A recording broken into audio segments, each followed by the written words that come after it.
Good evening, everyone. I hope you're all doing well. Let's get started. Now, I was playing my other game earlier today, so...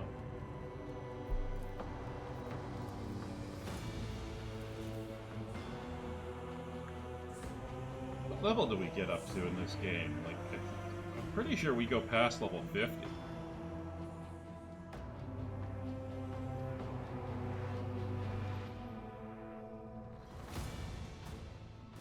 Alright, so...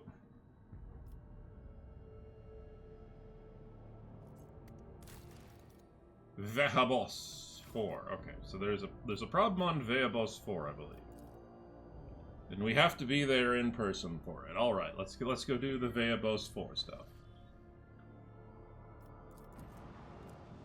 Devastation! Also fix my hull, please. Ah! Drukhari raid targets a planet and drags away thousands of people aboard their vessel. Fuck no! Enter the battle!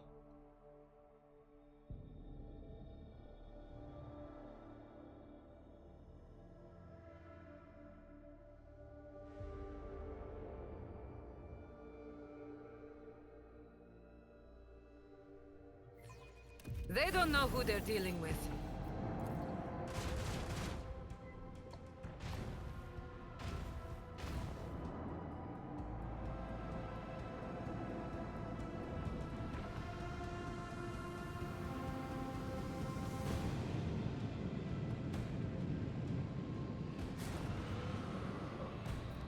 I'm not doing this to save my people. They're already fucked and dead. I mean, they're probably going to be destroyed. No, this is to punish the Xenos. You see, the whole idea that Xenos think that they can get away with stealing my people. No, that has to be punished. Torpedoes locked.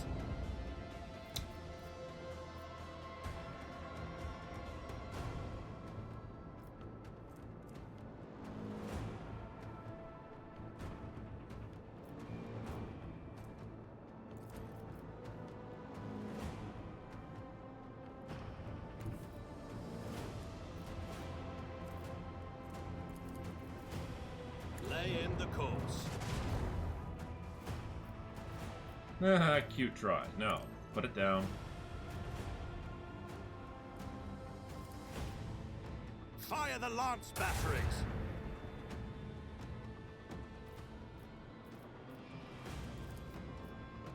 Boarding party! Start setting fires.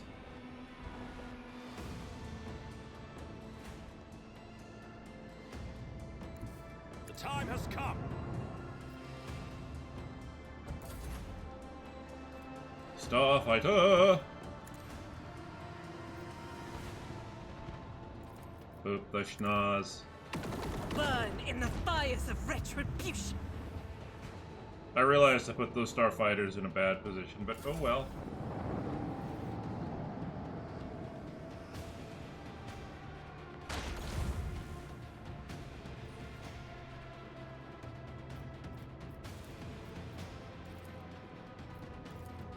Annihilate them. Hard turn.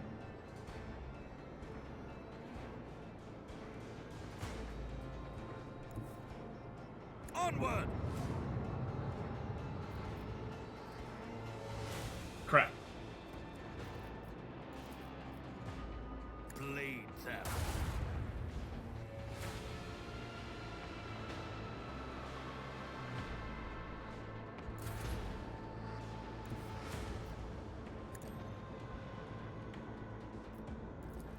I'm gonna get coverage, yes!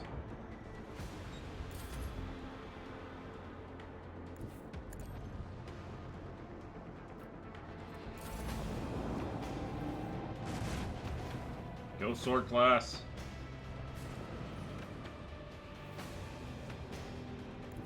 Lay in the course. Alright, the steerbeard. Leave the hull. Target destruction Across the confirmed. stars. Fuck it. Praise the Omnissiah. Oh. Set the course.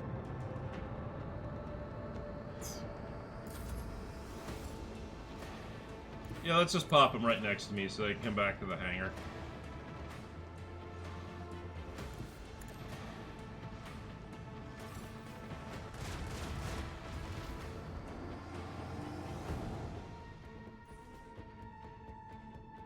I knew you were a great lord, Captain Shireen. Well, I'm glad you're convinced of the fact.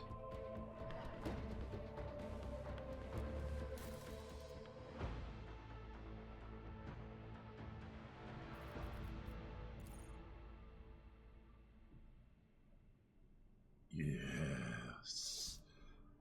I have come to learn just how valuable Void Fighters are. They are silly, and they are awesome.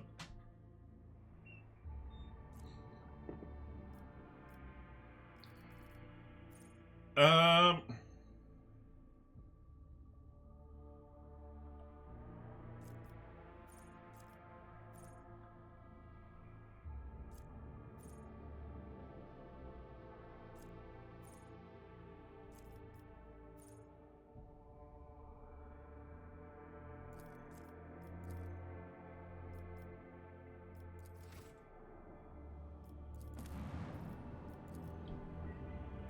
Alright, what can we do here?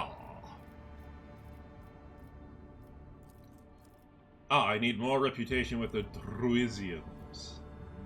Damn.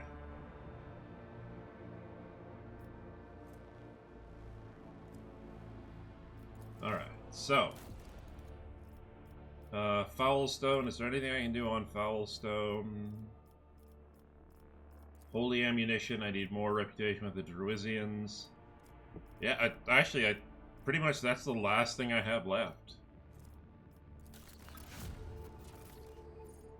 Janice, is there anything I can do for you here? I need more Xenotech.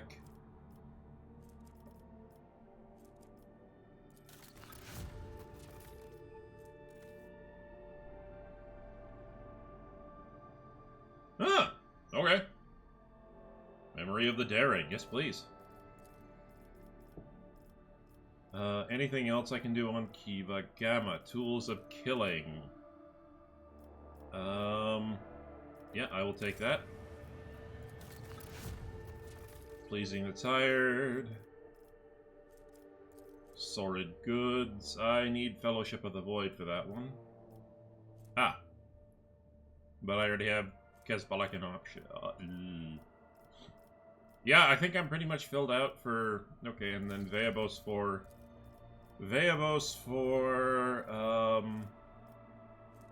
I'm not gonna do Raider Base. That would be silly. Okay. Oh, by the way, after the last stream, I went to work upping my a reputation with the Raiders of the Void. So we're up there. I've made a concerted effort to get my rep up. I want that improved bolter, heavy bolter.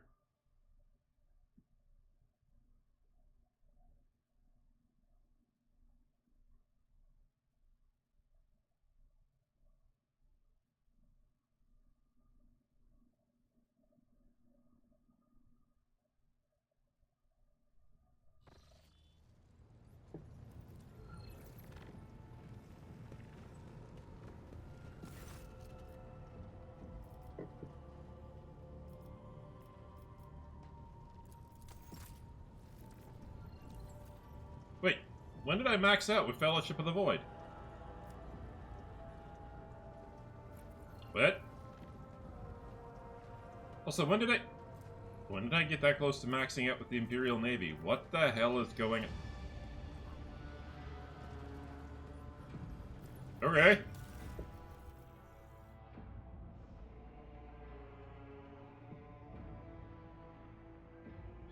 Well, I don't even know anymore.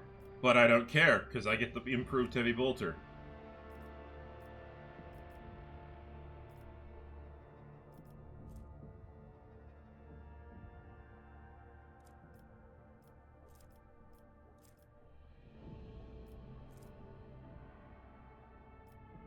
I'll take more large medkits though. Those are always handy to have on hand.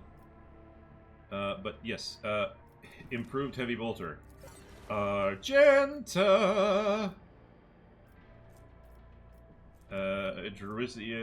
Drusus Prime Pattern Shotgun, not bad. Okay.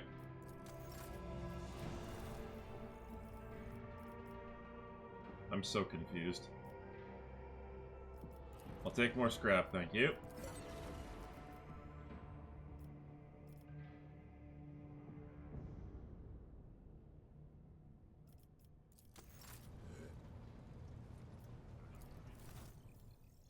I'm pretty sure I didn't work on the Kazbalakin. What? Okay, now I'm confused. Whatever. I have the improved heavy bolter, so I'm happy as a clam now. Wait. Wait.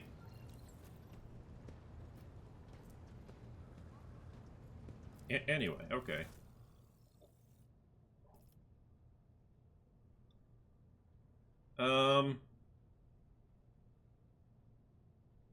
I would like access to that power armor.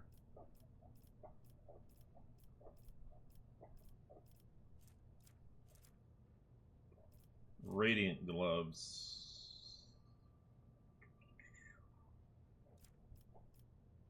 Ah! Oh, wait, what was that reconstructed flamer pistol? 13 to 19? And what does Argenta have? I forgot to level every... Oh, no, I did level everybody up yesterday. I got the Exploder early on in the game, and it's still the best hand flamer I have. Okay, oh,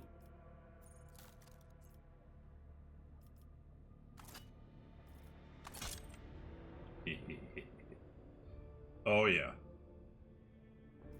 And the big property...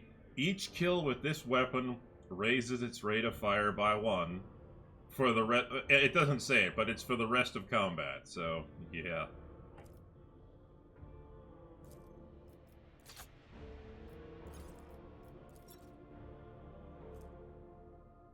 Watcher from above. I think that should go to. Oh no! You have the auto striking power sword. Oh, okay.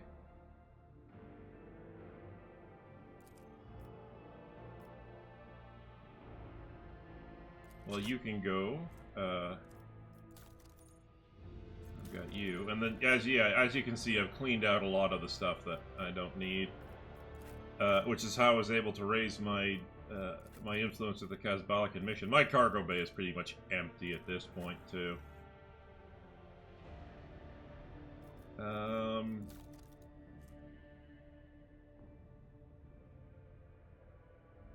Oh, okay. All right, let's get a move on.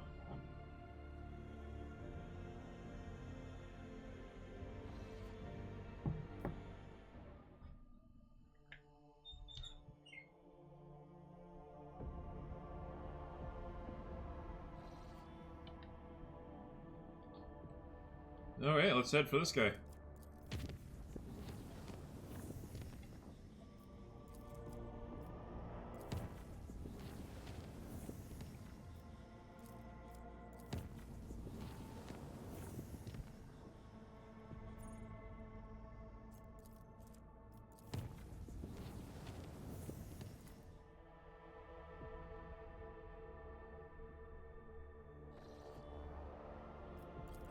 To the ice world. Oh, there's an abandoned palace there. Okay.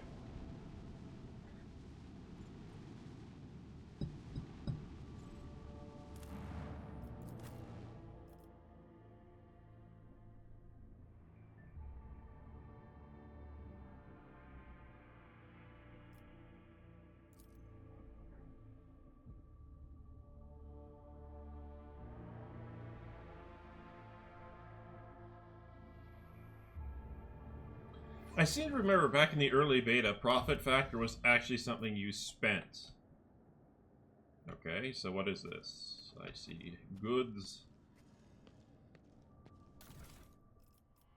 Decree of gubernatorial will by the grace of the God Emperor of mankind. Okay.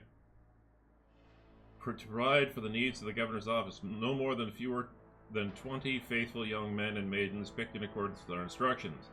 Each 7th rotation around the heavenly body, robust and firm in body and spirit. Voluptuous in shapes, of similar height and stature, dainty. Oh, is this a? Oh, is Slanesh cult? Slanesh? Sideland Thresh, have you been popping around here?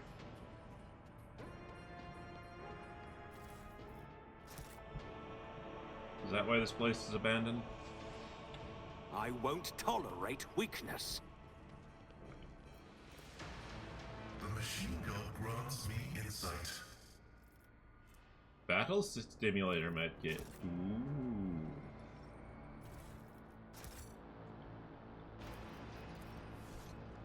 This Explorator is blessed with multifunctionality. Yeah, with heavy weapons to an enemy. Shroud of the Dauntless. Huh. Yeah, park that on Ulfgar's back and see how he does with it. Lots of, I didn't? The desiccated manuscripts date back... Oh, it's one of the It's oldest of about the time. Imperium? Well, that's odd. Something of interest. None are better at searching.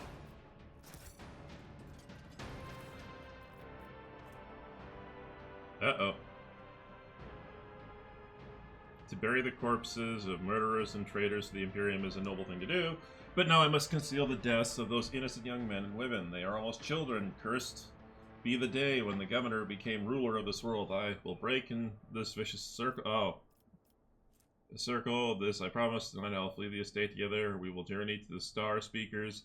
They will warn the servants of the God Emperor about the heresy lurking within these walls. Oh, okay. Well, apparently you didn't, so that was unfortunate. There's still servitors Victory running. awaits. How long can servitors run for? Operation successful. Lots of goodies around here.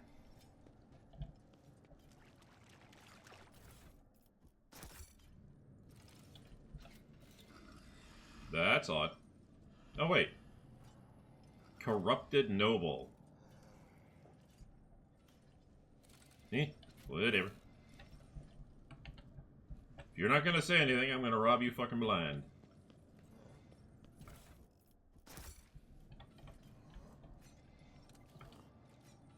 This is obviously a trap, obviously. A new challenge for me? A lushly dressed, vaguely human-like carcass sits reclined in a massive Calixian oak armchair. Calloused brownish-blue patches over the dead flesh overlapping one another like snake scales. One of the hands, claws of exposed bone, supports a grotesquely bloated face. Okay. The creature's chest remains motionless and its eyes stay tightly closed, and yet the muscles on the distorted face twitch ever so briskly when you approach. It's not dead, it is dead, but in the wrong way. It's not... Kibella bows her head as if ashamed of her muddled explanation, and places a hand at her weapon. I ask your permission to... fix that. What? Cassia covers her mouth with both hands, trying to speak quietly, even as her body is shaking. The Lady Navigator's wide-open eyes are brimming with terror. I want to leave this place. Right now! Argenta draws her weapon, looks at you, and cocks a questioning eyebrow. Who are you? Speak up. The creature's eyelids flutter open, searing you with the unnatural glow of its yellow pupils. The disfigured lips twist, stretching the smile wider and wider until the skin bursts with a sharp snap, revealing row after row of pointed teeth. Kaho Murdash Nug Ro Fnugglhept. A twisted guttural voice bursts from the creature's throat and roars with laughter. God Emperor, hear your daughters please. May you guide my hand such that this heresy no longer defiles the ground upon which your servants tread. Sharp scales break away from the dense skin. with every shot as the creature's flesh explodes, reducing its ugly carcass to a bloody pulp. The mutilated face, completely stripped of skin and even bones, grins at you with the demented smile of a severed jaw. "Okay, Morag," Elantak, "do not get in the way." The projectile strikes right between the creature's glowing... Oh, they're all taking shots at him. It strikes right between the creature's glowing eyes, barely piercing the scale-covered forehead. The blood, black and vicious like tar, slowly runs down the mouth organ. What the hell is going on with this thing?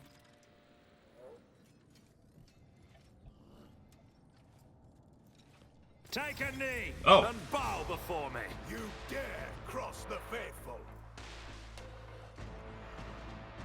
Well, that was unexpected. To battle!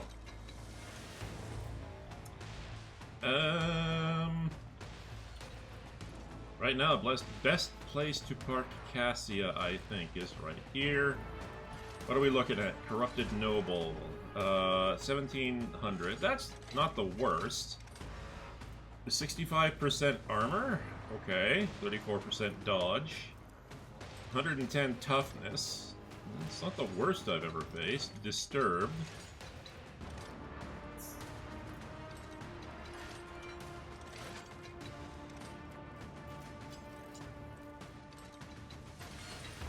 Halo device.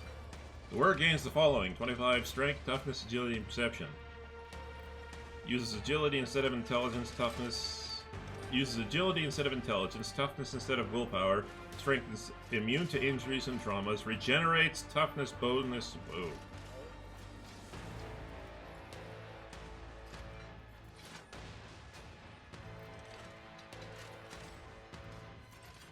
You okay?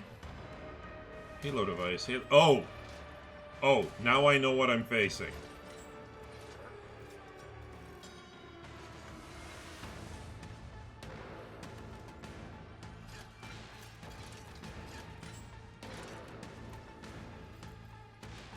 So, yeah, this is the Halo device from the Halo stars.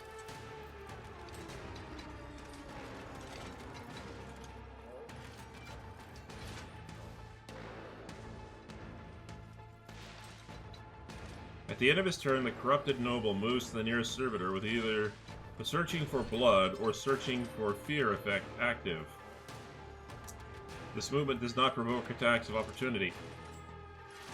The Corrupted Noble chooses his prey, applying the game for the feast effect on them. Creatures with this effect suffer 50% more damage. If the Noble hits his target, he regains... Oh, I don't like that. I don't like that. Of course you're gonna make my life difficult. Alright, Seth, stay right there.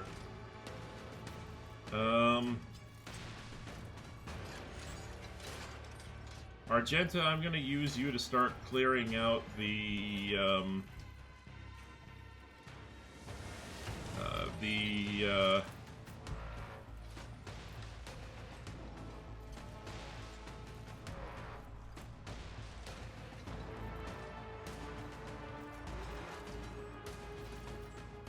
I'm shocked that I can move her that far. It's quite impressive, actually.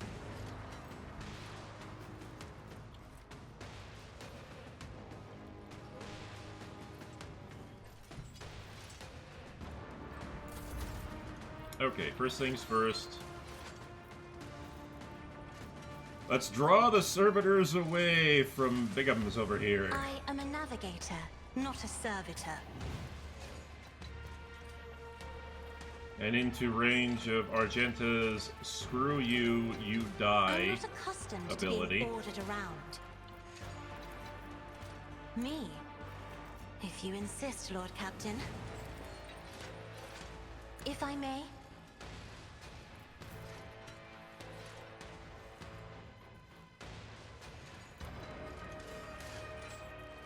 As the Emperor commands, I act. Doubt is for the weak. One keeps a prayer. Faith without deeds is worthless. I am Give me a his quick will heroic made here. manifest. I'll do it. Congratulated.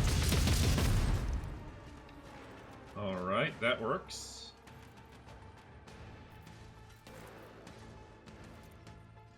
Alright, let's get Argenta in As the range. Emperor commands, Or I at least out of this area. Which brings us to Cassia, who's going to buff up Seth over here. If you insist, Lord Captain. And then Cassia's gonna take a walk. For now, right next to Pascal.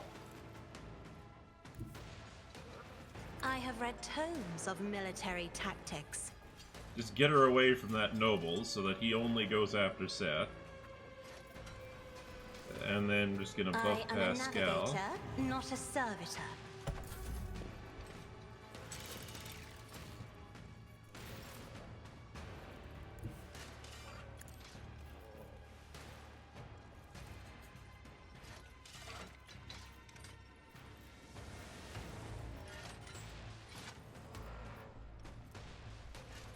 Trust me.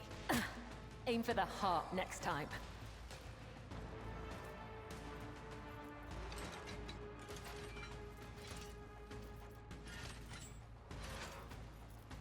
Where was that?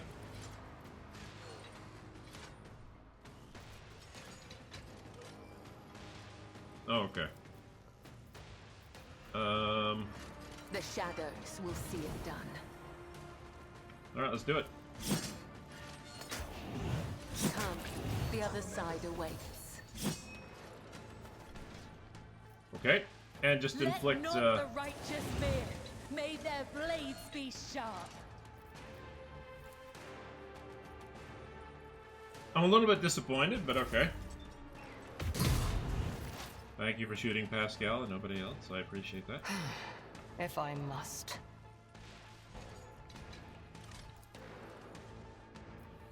85. I understand your intent. I am not your Xenos pet. Another soul slips beyond the veil. Thank you.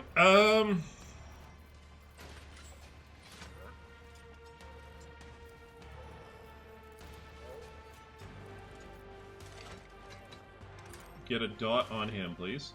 Fortune favors the swift. Thank you. And then let's see if we can't This tedium is eliminate beneath some me. issues here.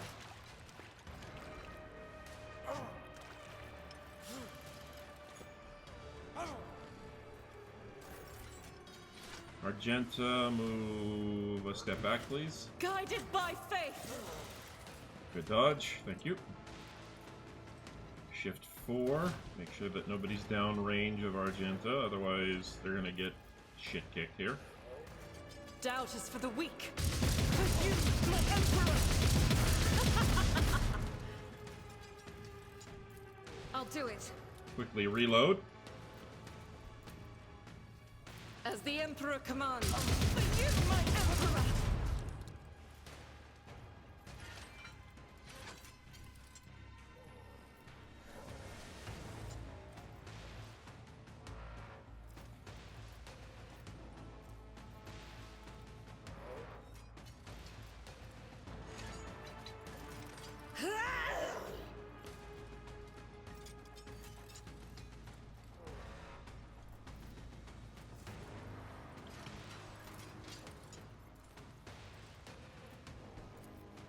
I'll do it. That works for me, thank you.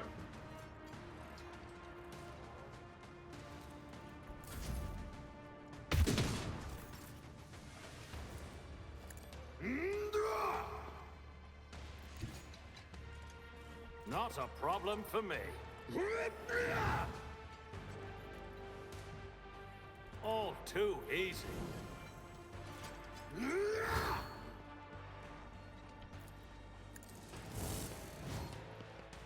That was a parry. Okay.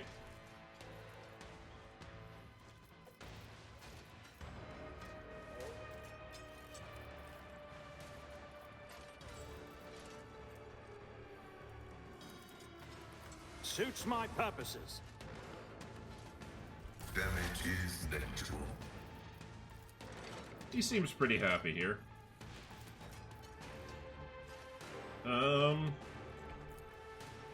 Request approved. Also, pray. Oh, I can't do it.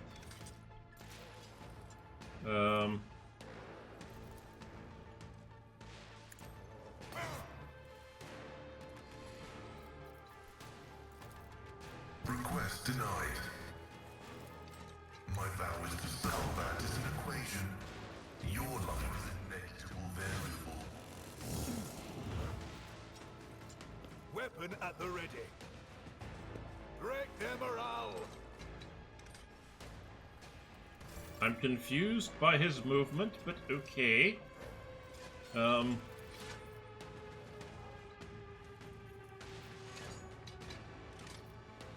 Me? If you insist, Lord Captain. That didn't work. Yeah, well.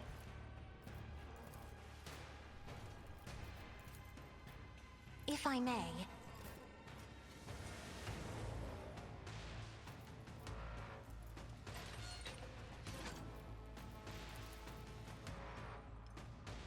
As the Emperor commands, I act. Faith without deeds is worthless. I'll do it. This is why I was chosen. Doubt is for the weak.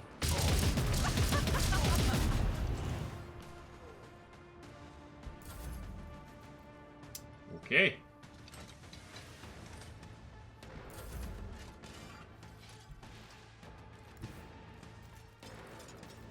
I will leave footprints of scarlet.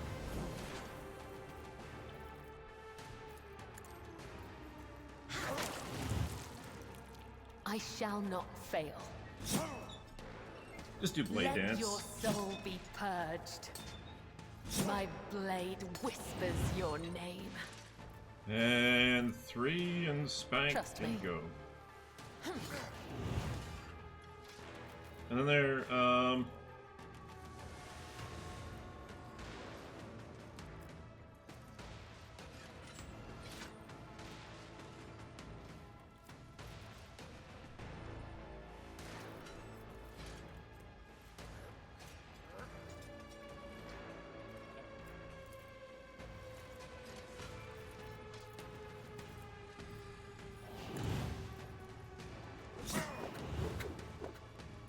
yeah, well, whatever. Yet iron knows Ancestors guide me. Nice hit, early. Nice hit. Alright, hit a dispatch. My heart sings with the thrill of battle. Apply that debuff onto him.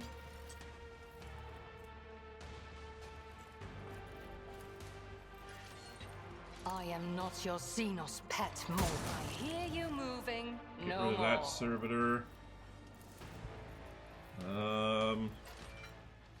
If it It's gonna serves take me your a sec with cause. him. And then control 4. If I must. Let's just get rid of this guy next turn. I am not your Xenos pet monkey. I honestly thought he was going after Cassia there.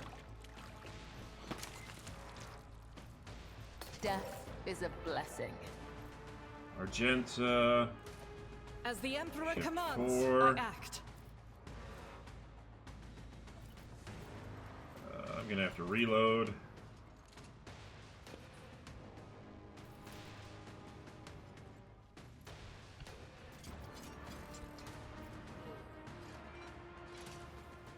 I'll do it. This is why I was chosen. None can escape the Emperor's judgment.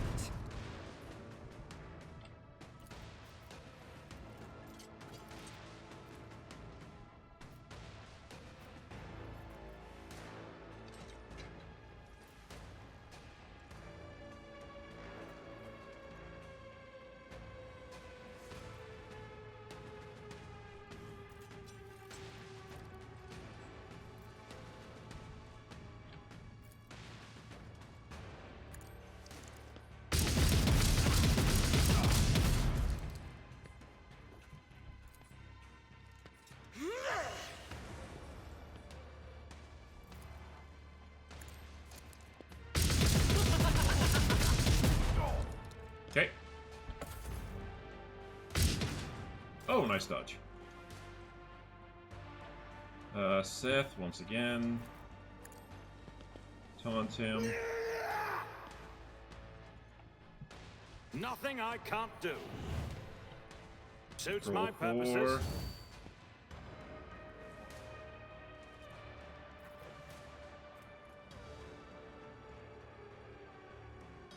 Ah, can't be used with a chainsaw. And I'm using a chainsaw. Already done. Ooh, good hit, Seth. Good hit. Martyrdom is a reward.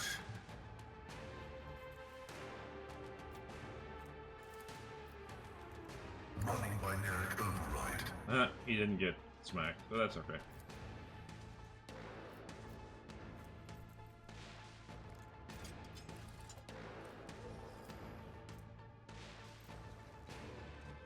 The scriptural prognosis is favorable. Request approved. Oh, shoot! Parry. Parry. Choosing the game. Okay. Me? If you insist, Lord Captain. I am a navigator, not a servitor. I venerate you. Nicely done. machine Spirits. Running binaric insignificant value. Very nicely done. Very nicely done. Thank you. Activating force mode snapshot.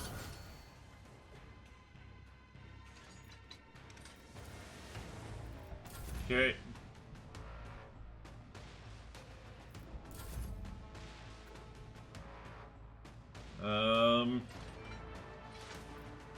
I bring mercy and retribution. Oh wait, where's the other guy? I can't remember. I deal death with Doesn't my matter, hands. he's dead. Okay, let's give a quick If it reload serves here. your cause. Okay, oh, good, she's got a spot open here.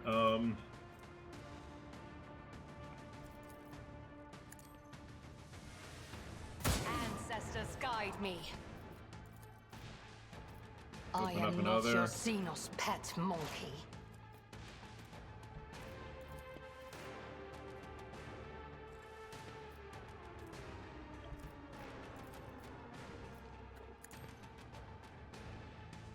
No weakness is hidden from my sight. Why is he blinking?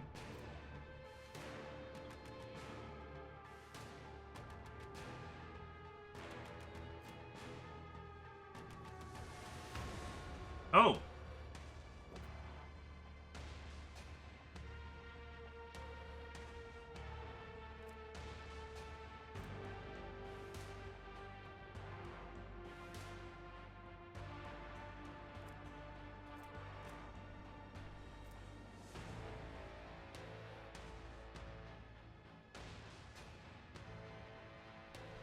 Unfinished business? Okay. I didn't know I had a master tactician on board.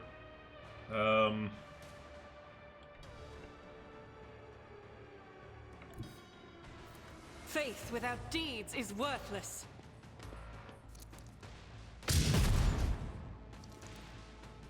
As the Emperor commands, you, my Emperor!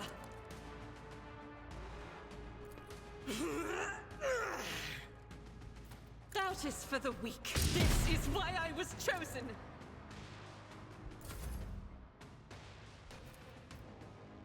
I only want you attacking me. Not a problem for me. Suits my purposes. Nicely done. I would have preferred a crit, but oh well. Suffering is part of the trial. 3, take a shot. He is the tread of his faithful. 95% chance to hit, ladies and gentlemen, and he still missed. Well, has to happen every once in a while. Fire again. The Omnissiah non-vital functions successfully And there we go. terminated. Okay.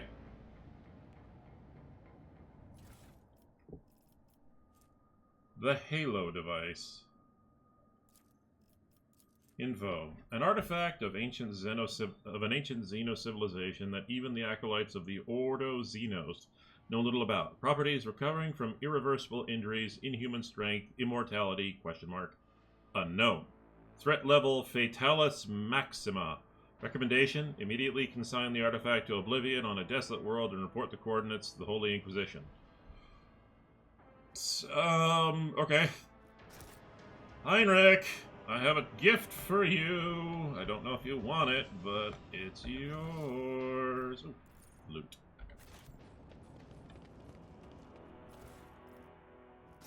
Lots of goodies in this place. I'm quite Follow happy. my lead. Pardon me.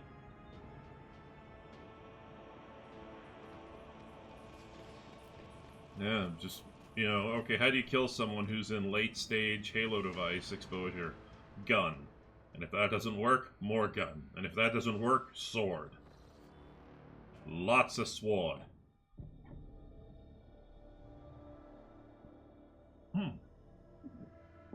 Sorry about that. I nearly choked on my coffee.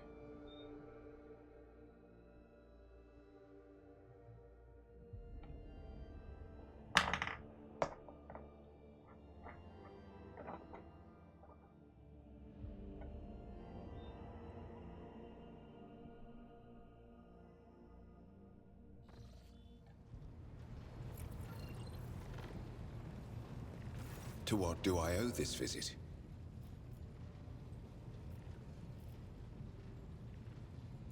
Since the day of my initiation as an acolyte. So, decades. How many real years it's been, it's hard to say. When I return from a journey through the warp, I often discover that much more or much less time has passed in real space. You visited many worlds, I wager. Indeed. I have visited many of the places brought to the Emperor's light, and those sullied by the filth of the archenemy. In The truth, archenemy. even after all these years spent visiting the various corners of the Imperium and looking beyond its borders, I still consider the Segmentum Solar to be the greatest of all humanity's bastions. Nothing compares to the majesty of Holy Terra, the might of Mars, the grandeur of the Segment's other worlds. Have you ever been to Titan? Just a question. Sorry about that, ladies and gentlemen. One sec.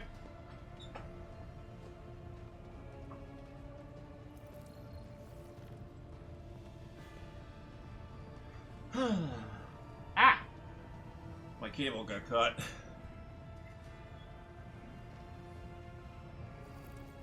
It's always annoying when you have to go, you know, get your cable unstuck. You look under your desk and you're like, wow, I got a vacuum.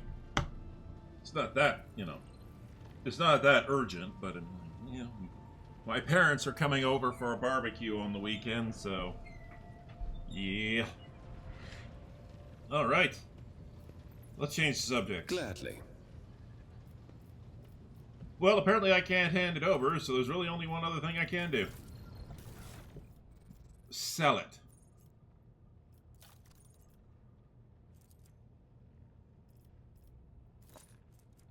And let the poor bastard who gets it next deal with it.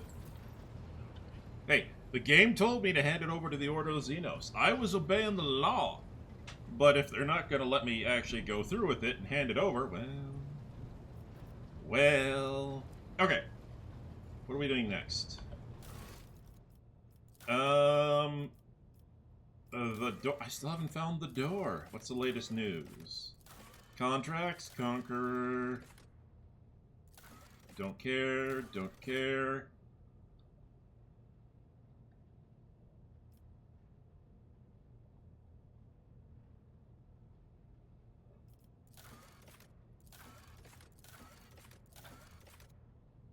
I'll find Xenotech along the way, surely.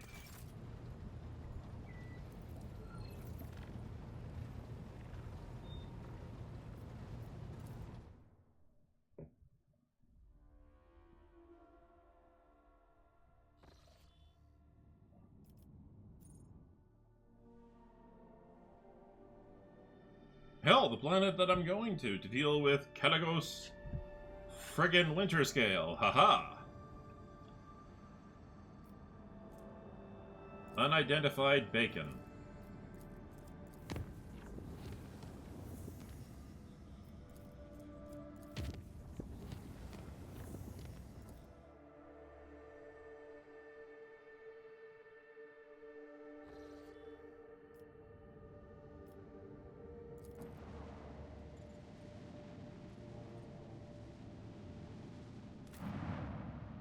No, I've already been here, haven't I? Snow World?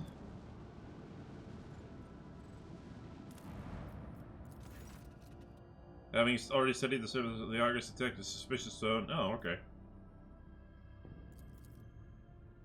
Continue. What? I'm so confused. What? What?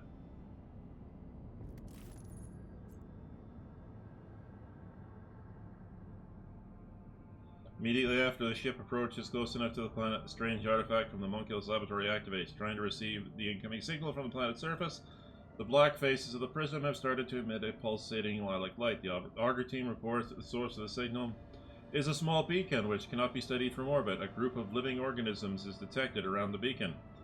The Xeno artifact does not belong on the Rogue Trader's Void ship. Order the destruction. Okay.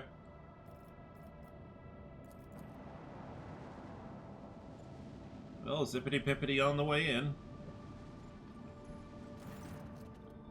A chase is ensuing behind the stained glass windows of the bridge. Several pirate raiders are trying to catch up with the cruiser, fruitlessly firing salvos at it from their macro cannons. The officers of the Augur crew report they're chasing the elusive Contempt.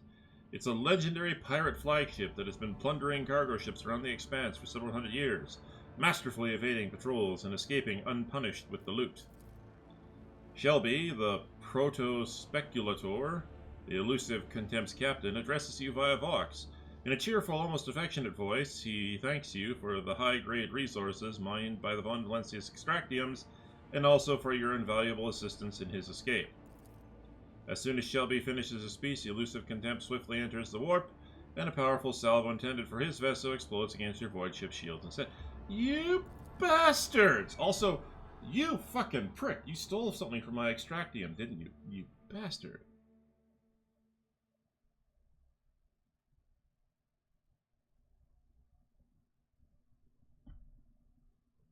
It's on. The stars will judge you.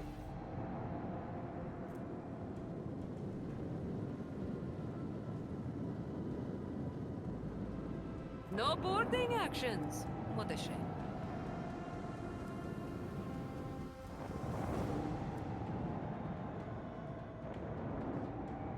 Is that a battleship? Like, oh no, it's a cruiser. It's probably a heavy cruiser, or like what are they called? Oh, I don't know. Well, that was a very unfortunate place for you to park, my friend. But Unleash our vengeful salvo! if that's what you want, Fire the last batteries!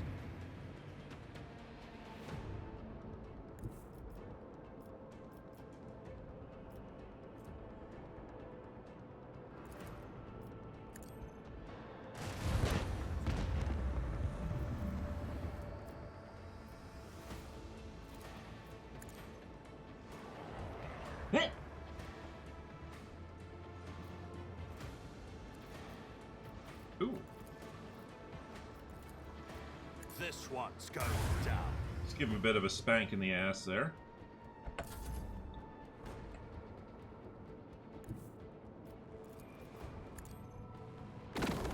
And that is why I love the Starfighters.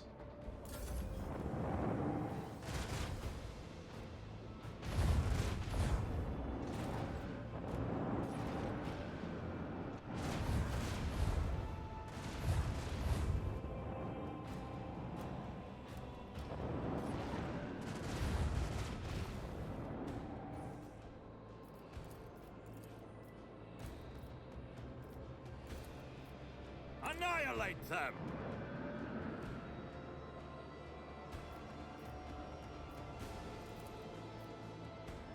Another salvo! No! Fire the lance And now you batteries. die. Because you are a silly, silly boy.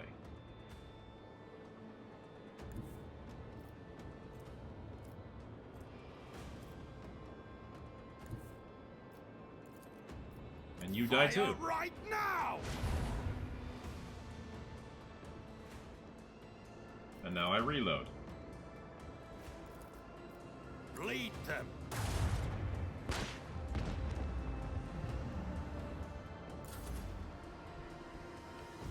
Ooh, yes, let's go deal with those torpedoes.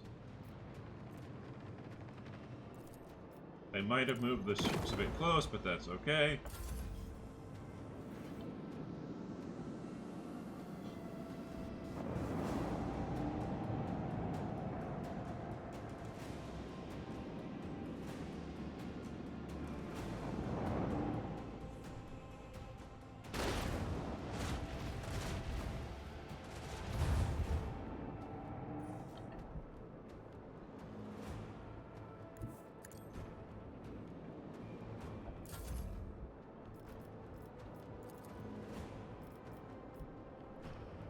Bye-bye.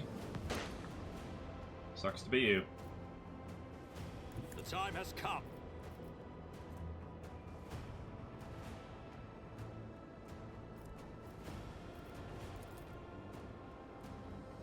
Unleash our vengeful salvo! Oh, my starfighter's expired. Whoops. Fire the lance batteries!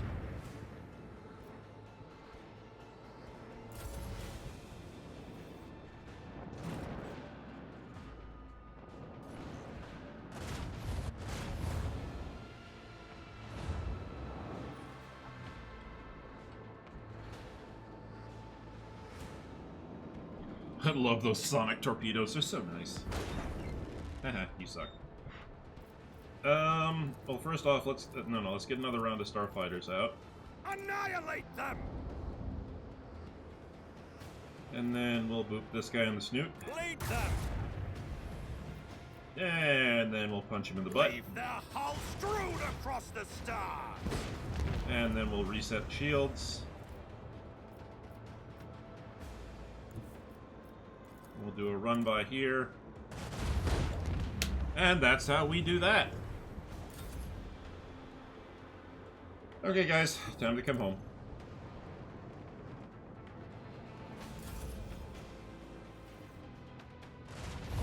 Oh! I was not paying attention. How very silly of me.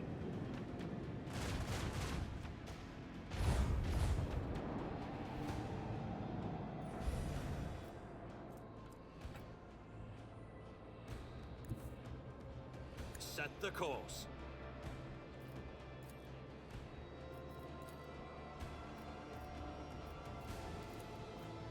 Unleash our vengeful salvo.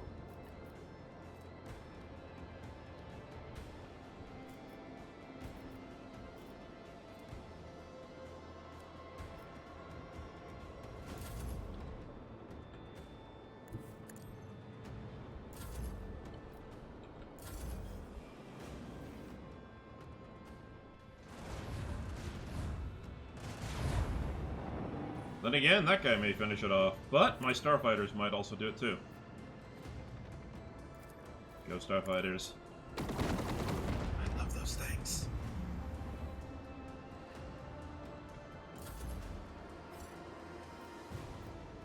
Lay in the course. A barbaric display. I'm surprised we survived. Really, that's not really inspiring confidence, please. Look, I know I gave you a spanking, but I had to. It's not my fault, okay? You can't resent me. Upgrade the hull to full. Void Sunder Lance Battery. Okay. I'm gonna take out the auto reloader. What the hell was that?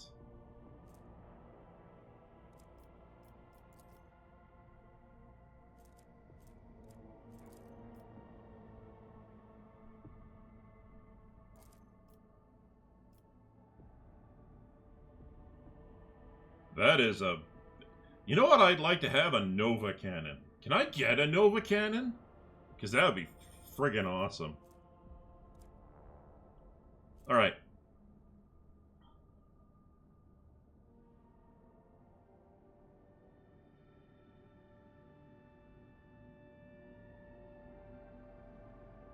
I will take the better speed, thank you.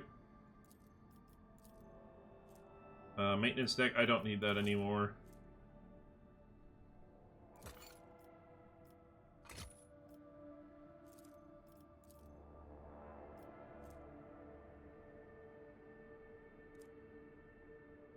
Yeah. In my other game, I tried the Lance and Torpedo one. They don't auto reload, which is fine. They don't auto reload. It's like you fire one and it takes 2 turns to reload, which is fine. So this should be an interesting setup. Actually, do they have any upgraded dorsal batteries? Because a good dorsal lance battery would be nice. I think I'm still using the same dorsal lance battery I had when I start. No, I have like an upgrade on the starting dorsal lance battery.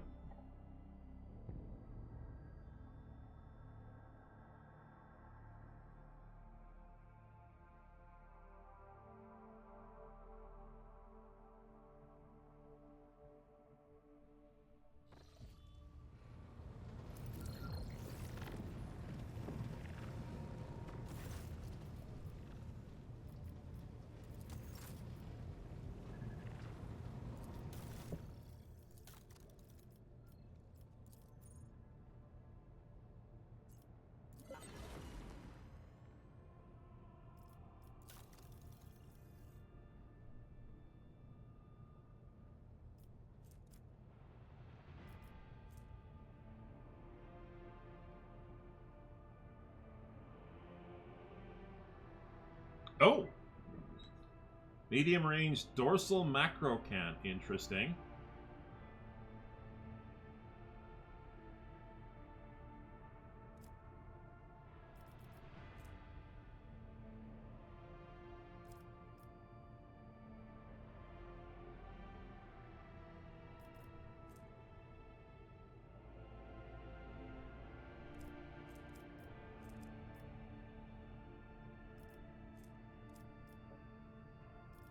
No, it doesn't look like it. It looks like I can change it with the Melt-A-Bomb.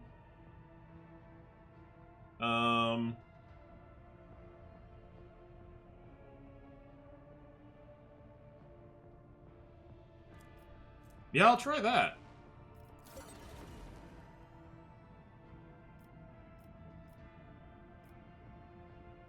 Okay.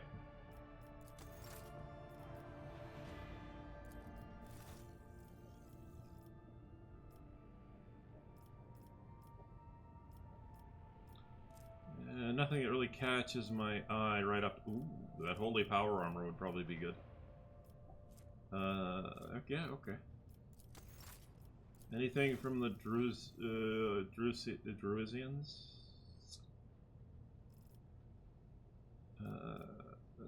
Well, we'll keep pumping stuff in there. Oops.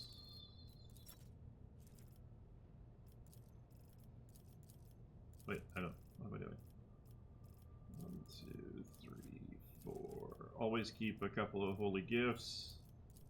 Always keep some jewelry. Ship components. I'm pretty sure I don't have much more of those. Let's throw some armor kit into this bad boy.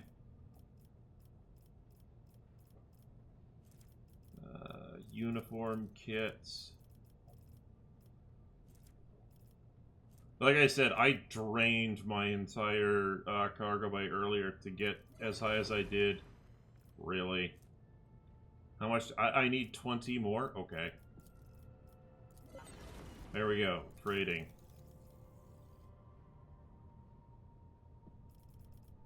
Silent Death.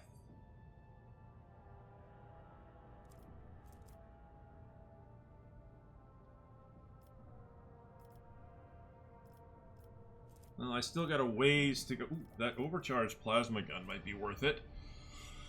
Can only perform overcharge. Okay, interesting.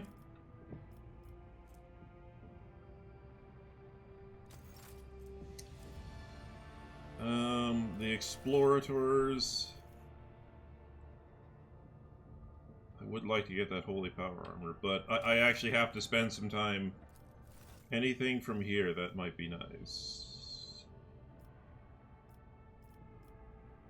Dancing on Blood. I'll take the medkits. That's always a nice thing to have.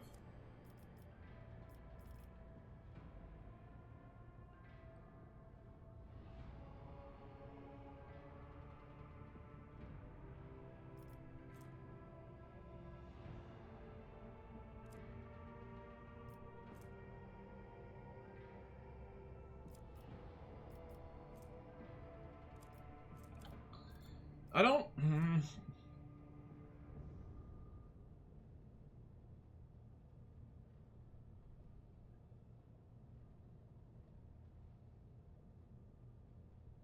That might be interesting. Hang on. I've got a worthless,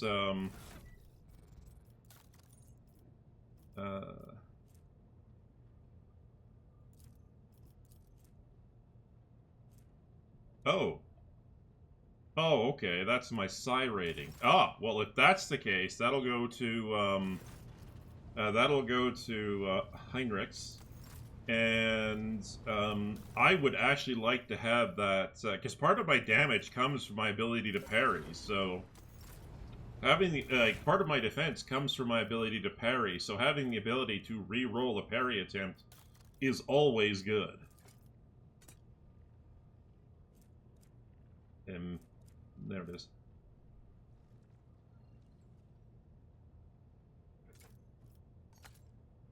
And because, like, if I fail to parry and they hit me, I can re-roll it, and then I can strike back. Yeah, no, that's definitely a great, one for me.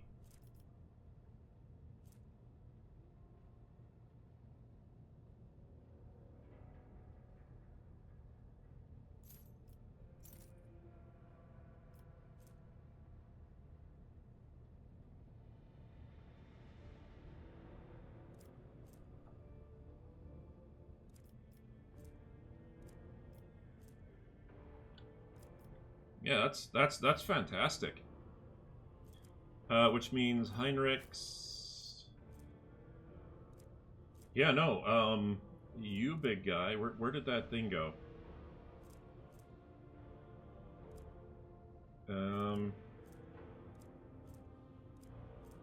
By 12? Yes, please. Yeah, no, having your attack increased by 12 is nice. Just a basic, yeah, that's a guaranteed 38 to 51 damage there for Heinrich. Nice, nice, very nice, excellent.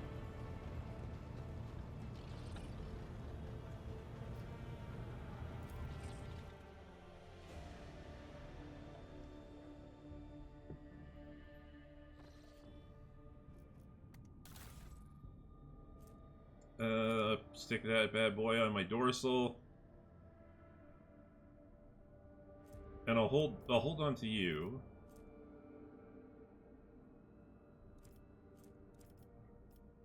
I've yet to find better guns than the Hecutor. Flak Arsenal.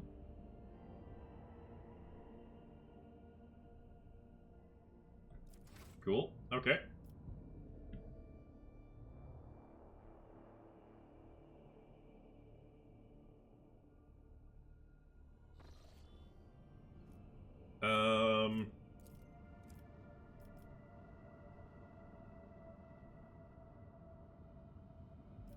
I've got pretty much everywhere else that I need to be taking care in terms of getting a path to, so I'll just throw down the nameless star there. And,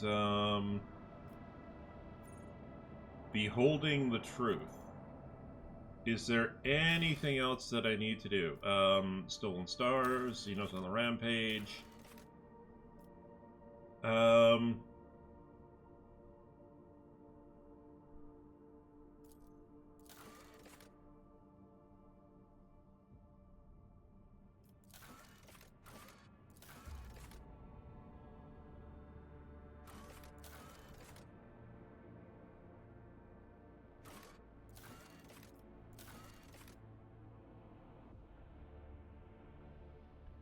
Oh, okay. Well then let's go to the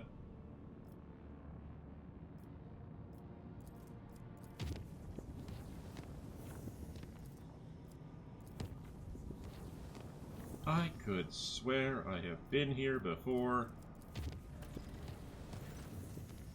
We have found the trail of the elusive Contempt. The ship was sighted in the Latoian Passage. If we go to the...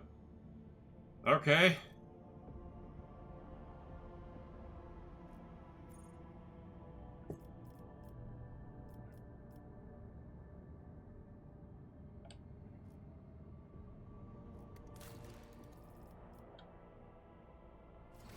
I will return.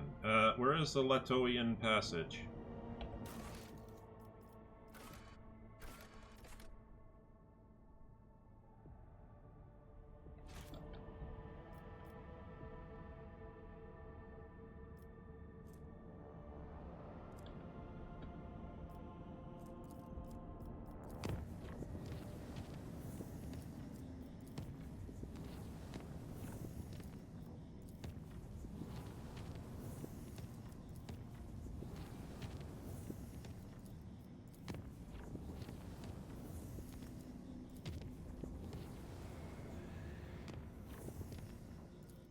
Alright, let's see if we can't deal with this sucker.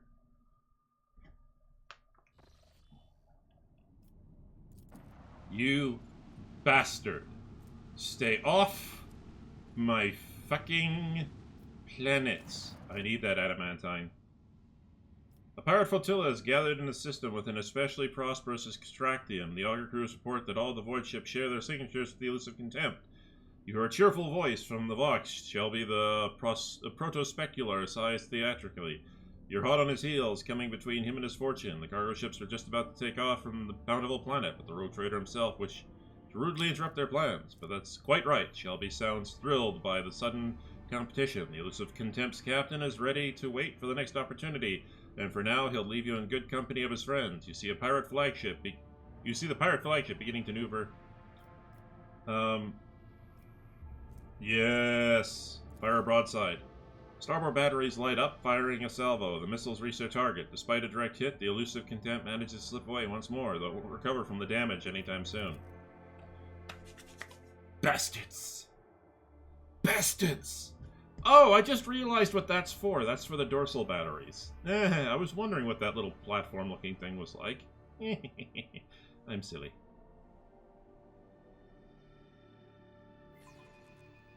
Their efforts will be for naught.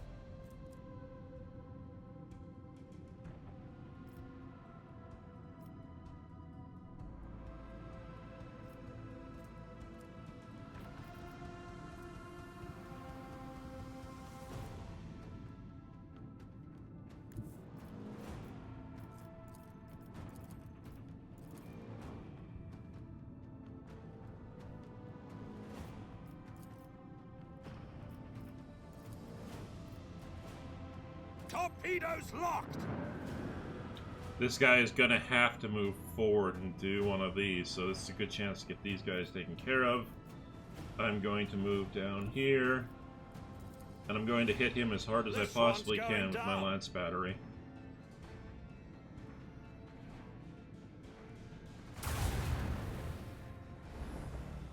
Nice. Then hit him again. Right now! Nice. Oh! Internal fires. He's fucked.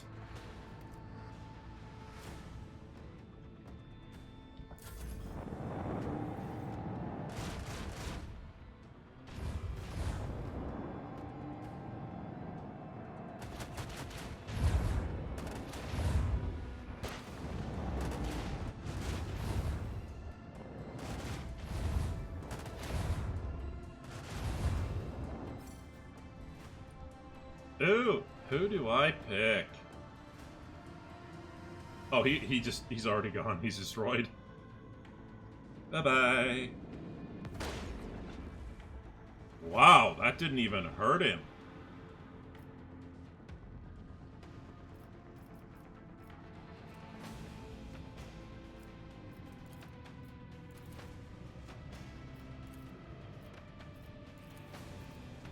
Unleash our vengeful salvo!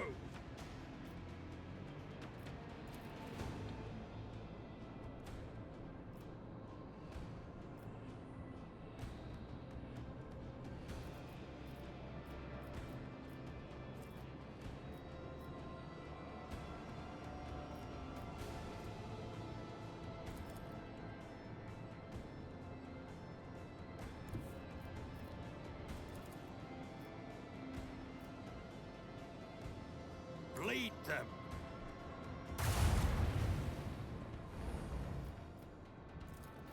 Another salvo!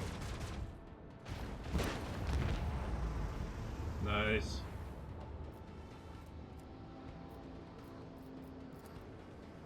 Pop the all hands on deck. Oh shit, I can't. I have to do that first.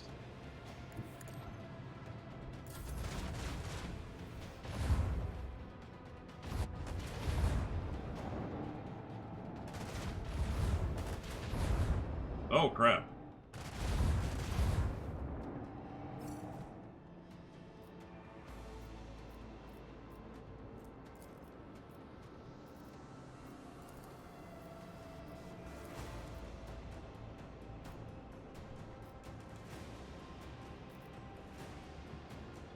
I wish I knew how to switch to flak. Oh wait, I also don't know. I thought, okay. Okay, I don't know. Whatever. Let's get my 2 fighter squadrons out. Annihilate them! Let's get my 2 fighters. Ah.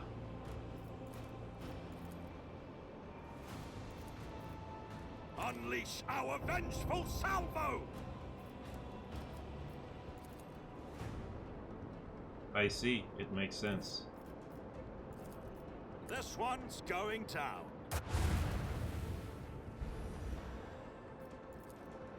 Macro cannons, volley! Up the butt. Leave their hull strewn across the stars!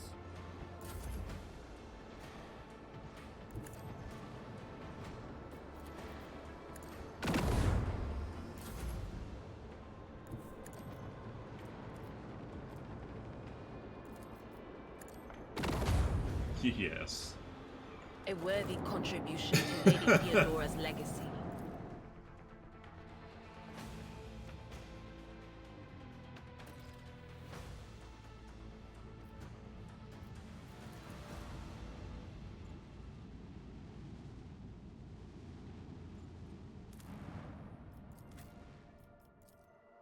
Oh, we've already been here before. Okay, never mind.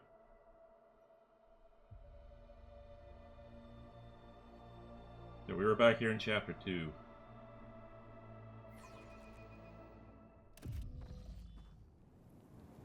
I'll lay claim to the stars.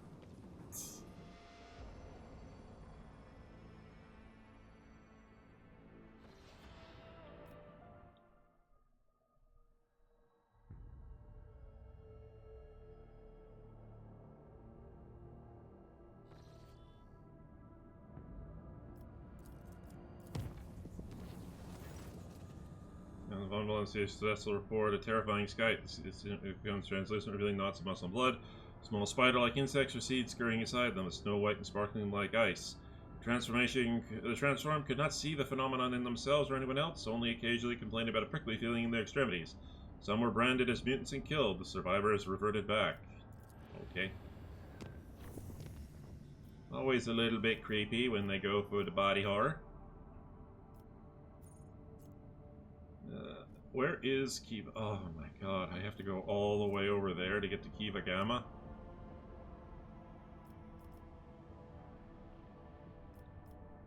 Well, I could... Like, what would be faster? Just going back to Footfall?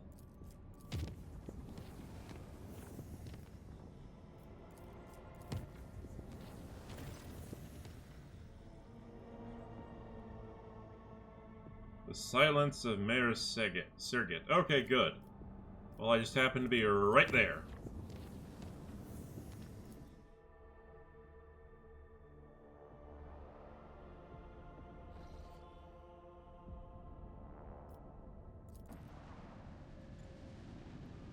Pirates. The elusive Contempt's captain contacts you. You can hear notes of disdain and mockery in his voice. Playtime is over, and he's sure going to come out on top. After the rogue trader's death, the Von Valencia's protector will become his playground, where he'll claim plenty of booty before someone dares hunting him again. The bridge officers report the elusive Contempt is preparing for battle. Well, that's convenient.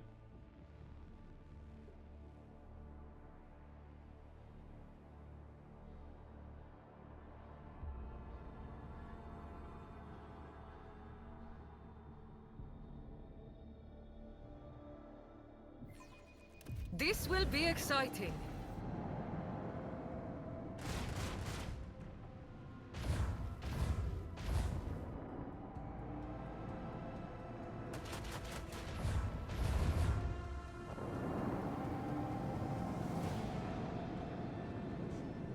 Is that a Nova cannon?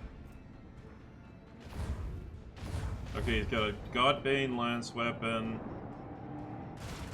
He's got Fury. This is going to be a rough one.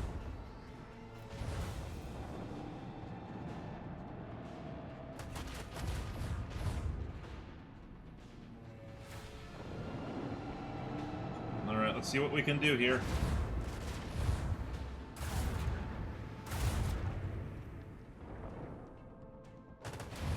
No mercy for the enemies of humanity. Oh boy.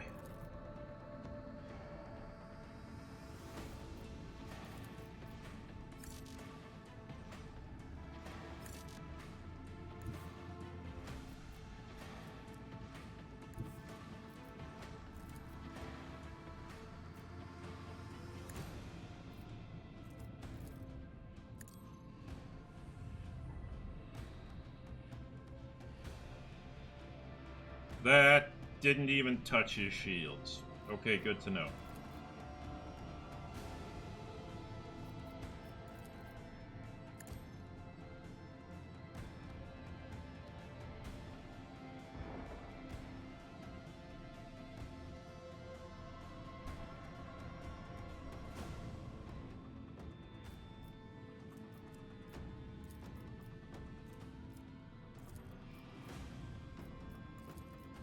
Torpedoes locked.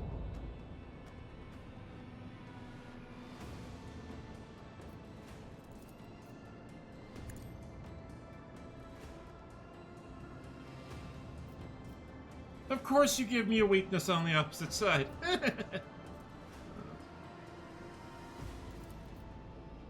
Bleed them.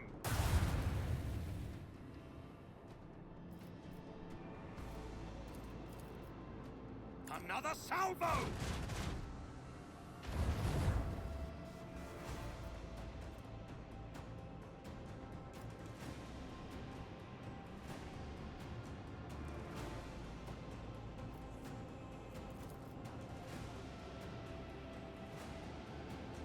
Leave their hull strewn across the stars!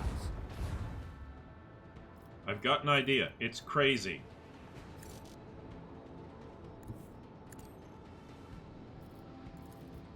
Another salvo!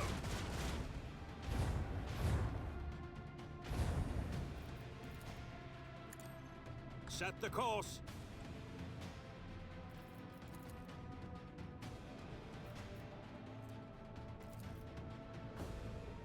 Fire the lance batteries! Macro cannons, volley!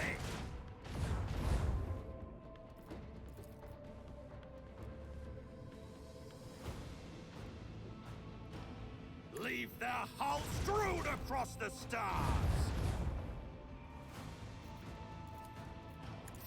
right now! Woo! I think I accidentally picked up my own, Lay in the course.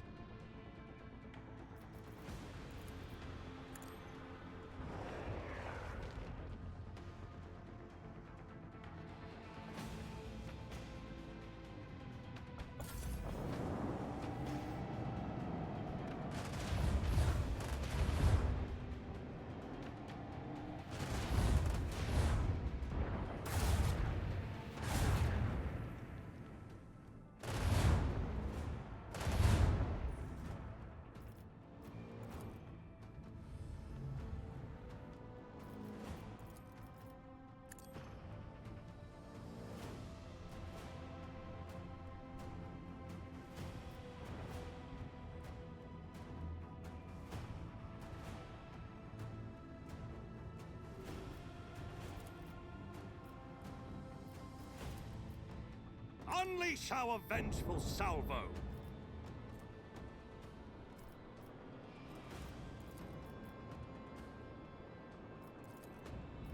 Macro cannons, volley!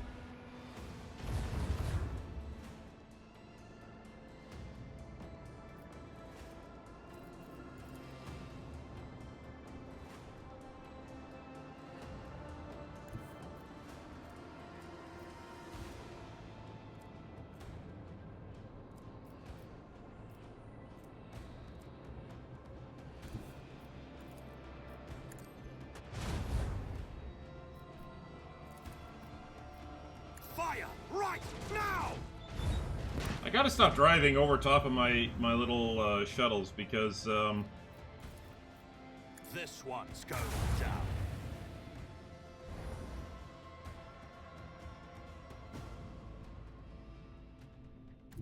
Onward! oh shit! I forgot I don't have the reload.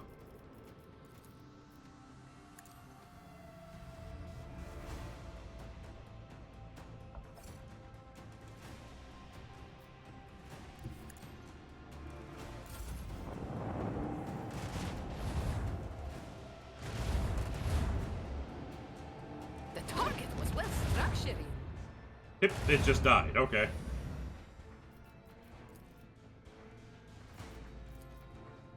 Annihilate them!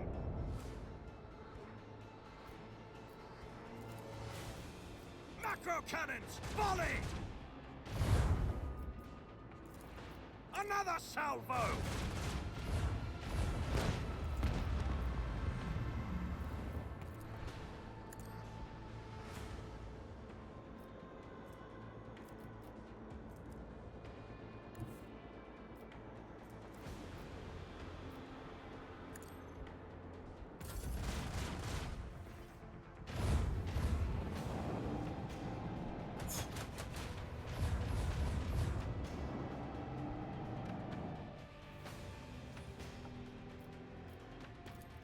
Haha, silly. You have got no place to go to. Fire right now! I did not expect that to go as well as it did. Lancia saddles. Give me an upgrade, please.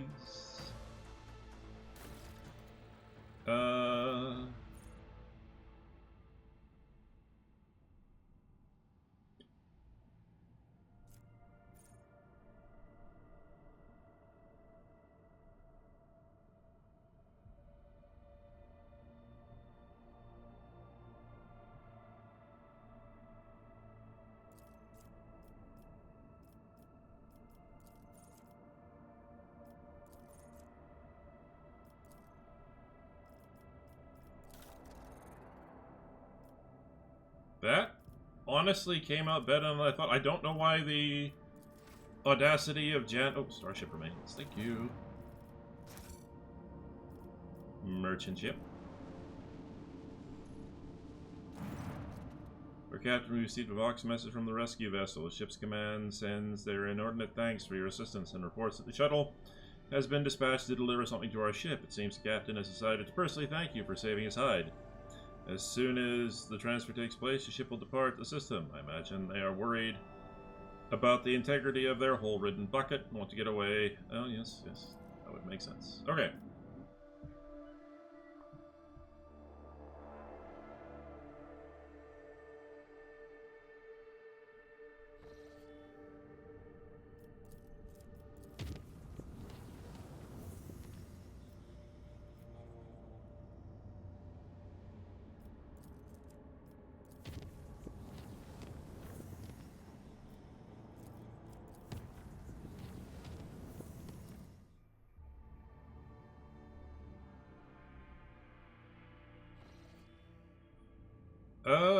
Ocean World?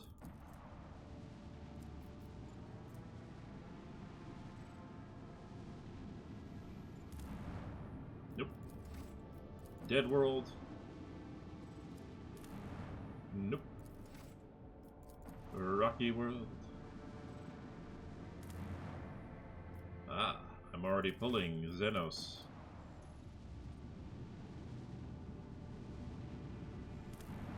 Nope.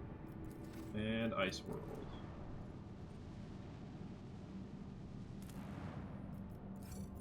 Well, apparently it glitched out and I just didn't, it's just not going to remove the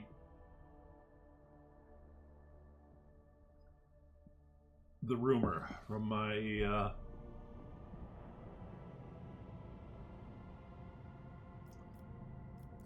Alright.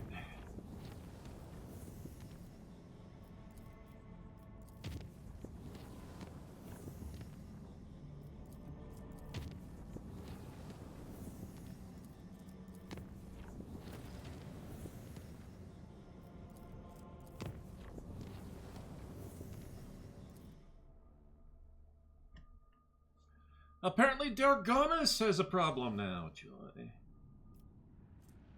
Yeah, sure. No, I don't need any more plasteel. I need Xenos artifacts, which is annoying. Debts, tools of killing. Alright. Heresy rears its ugly head on Kiva Gamma. Remnants of the vile forces cause compulsions in workers and technomats.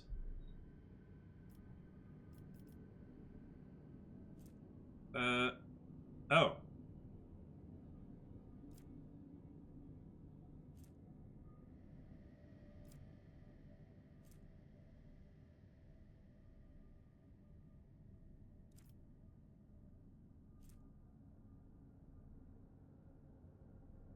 Yeah, I can afford to give up one. While tech priests search for the means to get rid of the compulsions, the colonies and habits continue to suffer their onset. Yeah, well, piss off.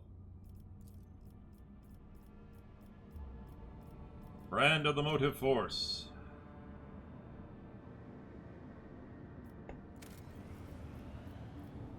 Sure. I need holy ammunition.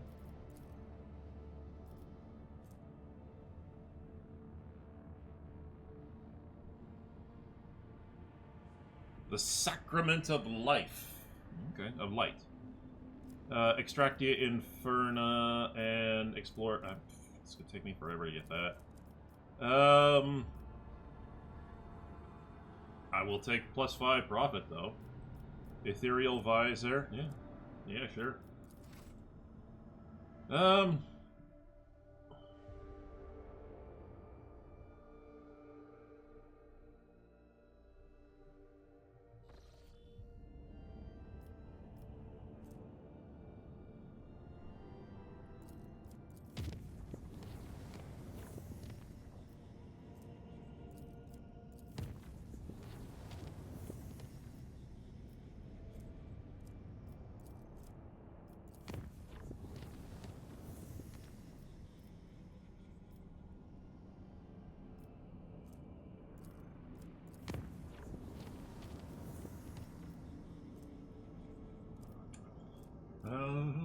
damn.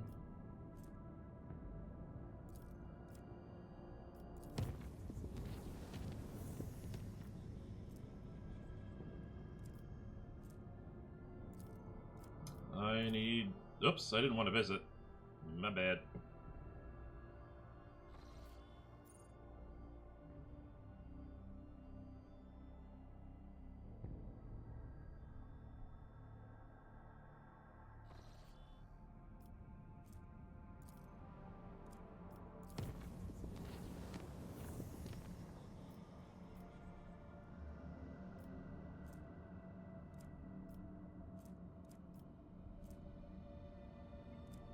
Is there nobody around with Xenotech?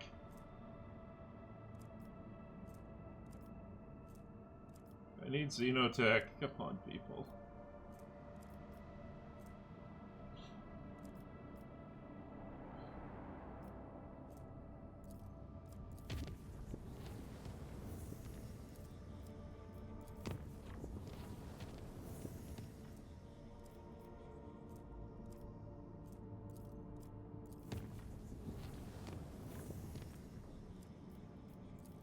Brazen Nobles. Well, mass purges. That's the best solution. Brazen Nobles, mass purges.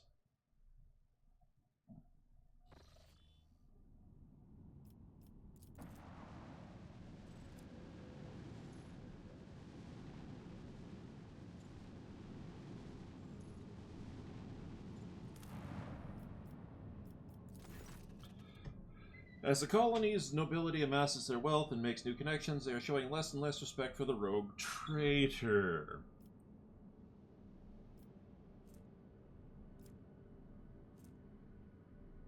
Do I want more security? Or do I want to severely punish them? I am the rogue traitor. An example must be made. The insolence of the colonists has been dealt with. Due to the ironclad discipline within the colony, harsh punishments did not affect its productivity. Well, damn right.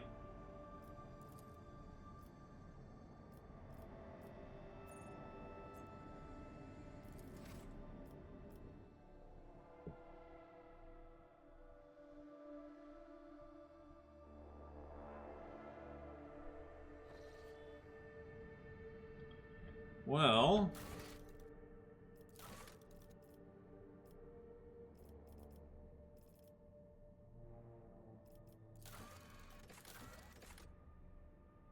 Oh! Companion stuff. Well, let's go do that. Companion stoof.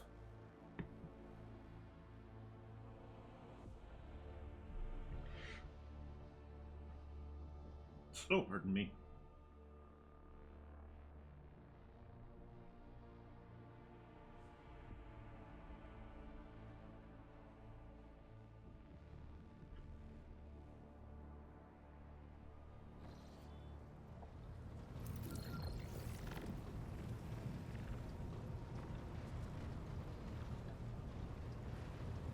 Wow, that was one hell of a brain fart. I completely forgot what I was doing. Nomos. No. Turn on the cogitator. Oh, I can talk to both.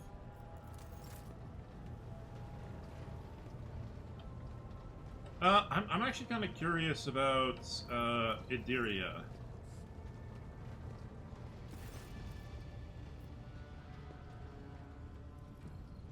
Ah, have you discovered anything more about the door from your visions? No, Lord Captain, not a thing. And I'm wandering from bay to bay, scaring the crew. But don't worry, I'm sure that as soon as we get close, well, there'll be no mistaking it. Okay. Of course.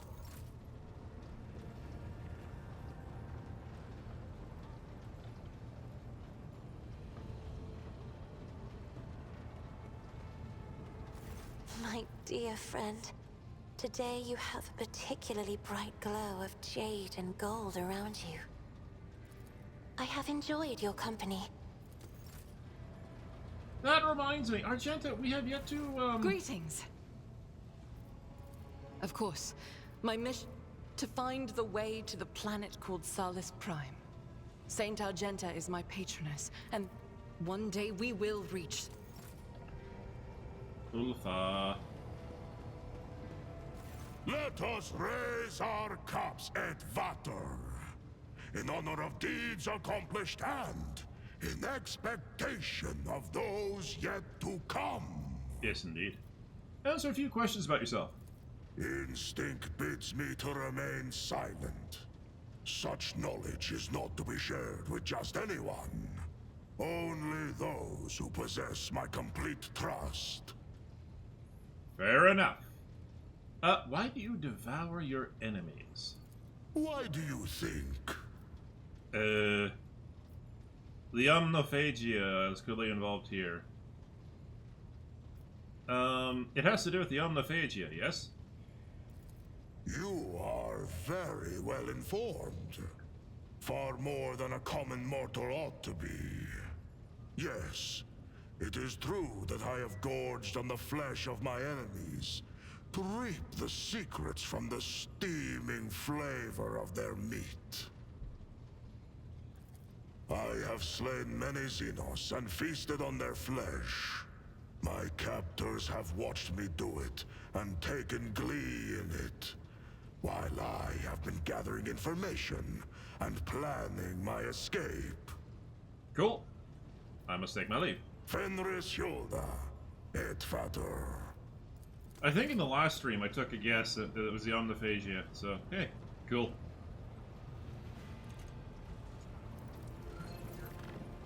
I'm not the biggest Astartes lore guy. I prefer more the Imperial Guard, so I'm glad that I at least know a little bit of it.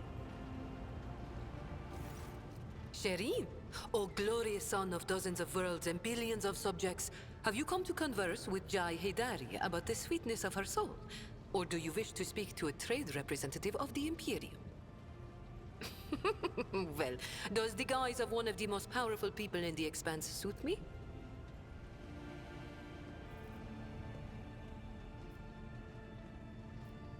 You are beautiful no matter the guise, Jay. It is hard to argue against words as wise as they are sweet, Shireen. Except sometimes guise is mailed with the skin of their unfortunate owners, and the only way to take them off is to tear skin from flesh. That is not something I want. Not anymore. Fair enough. How's your gang? Like you need to ask, Shireen. These Ashmags and Kashaz are tenacious. They lick their wounds faster than the Ajji themselves. Tora finally got an implant for her jaw. Now she can speak properly instead of braying like a toothless donkey. She's been recruiting, strapping guys and gals too, because Falco culled our ranks. May the Ajji savage the soul of that interstellar piranha. You said you wanted to reflect. Oh, yes, Shireen. And here is what I think. Since the day we first met, I have been tossed about like a boat in a storm. Battered, dashed against the rocks, lashed by the waves. And then I was flung onto the shore, and a fabulous gift washed up beside me. A precious pearl of the deep. The Mercatum Tabula Officiale. Oh. And you know what? I enjoyed it. Yes, I was slammed face first into the rocks, and was up to my neck in water. But I finally had a taste of freedom. Just a smidge. Just a little bit. But it was enough to make me dream of it every night. Void, Kraken take the Kasbalika and the cold trade. As for our mutual business, Sherry, I will remain your loyal partner if you desire. An equal partner. Well, it's your choice to make, Jai. All I can do is support it. Then it is decided. Starting today, I will sail toward the future I choose. What a thrill it would be to ride the waves wherever they want to take me. I salute you, young lady. Well, maybe not so young anymore. After all, juvenate treatments are, Oh, I have no doubt you will. are, confusing. Flag bearer. Oh, Jai gets that one. That's cool. Do I have to level everybody up again? Oh no. 1 second.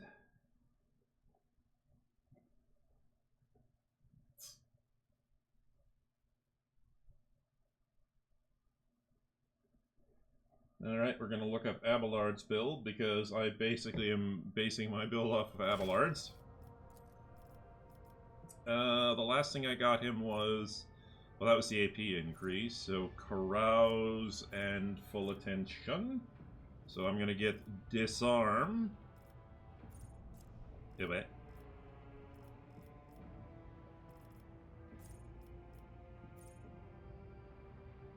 And Awareness. Well, I can't get Disarm because I don't have access to it.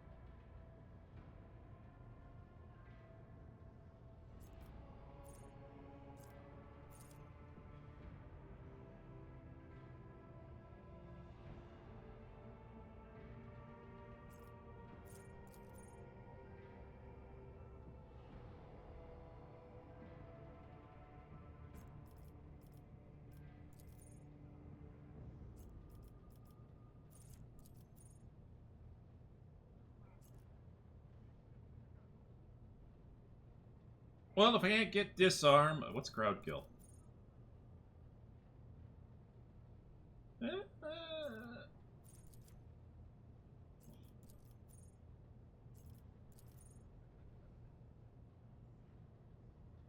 Considering that I like taunting people to me, I'm going to take crowd kill. And then I'm going to take awareness. Thank you. Ulfa.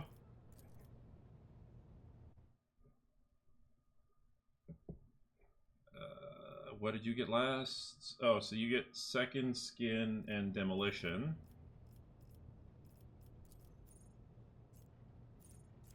Why would you give... What? Why would you give him second skin? Okay.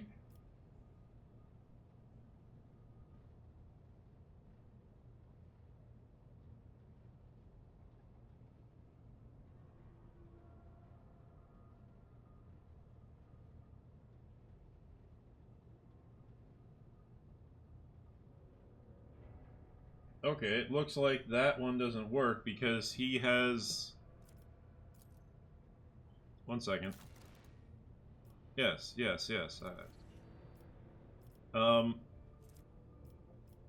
Talents.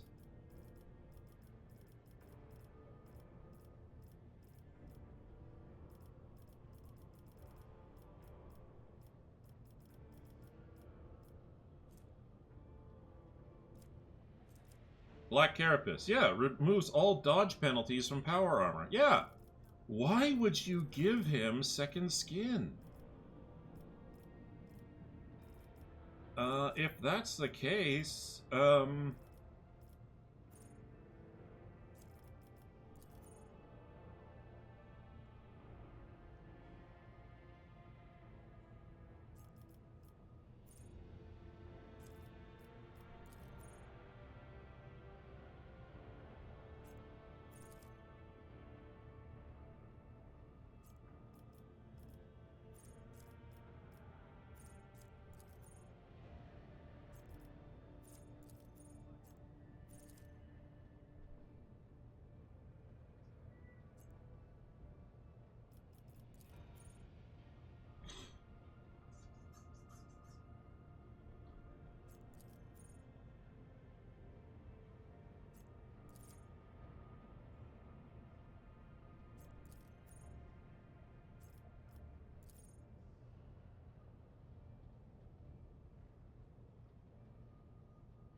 yeah, I'll use that one.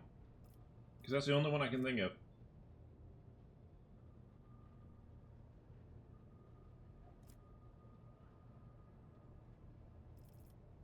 Actually, wait a minute.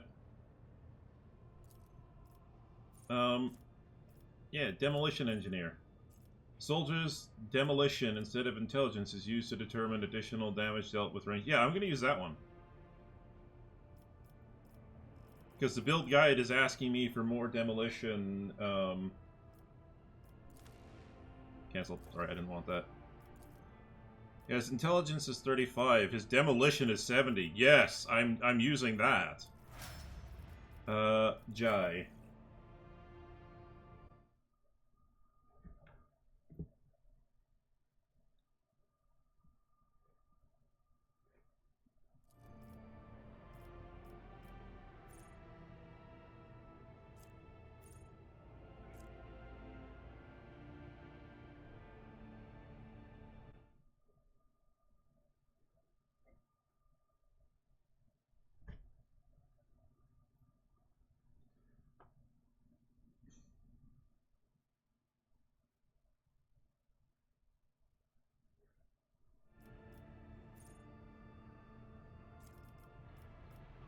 5, 6, 7, 8, 9, 10, 11.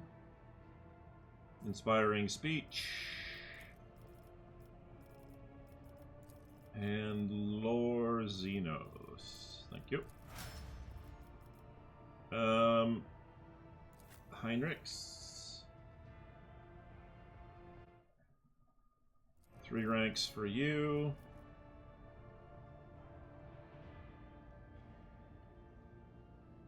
You should be getting all out. So you start with Carouse, and then Cataclysm.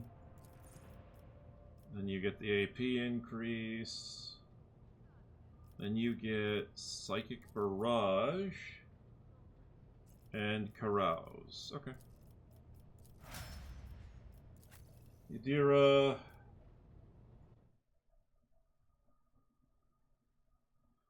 Oh god, I left you way back in Bounty Hunter. Well, it's probably a good thing that I'm leveling you up now, so I don't have to do it later. So we have Save for the Kill, and then we have Destined. That's not Destined.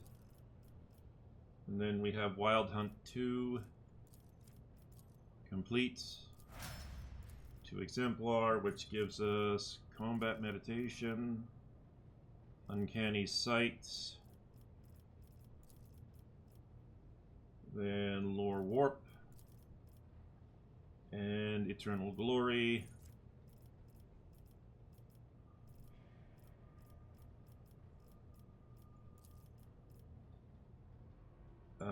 Then Willpower.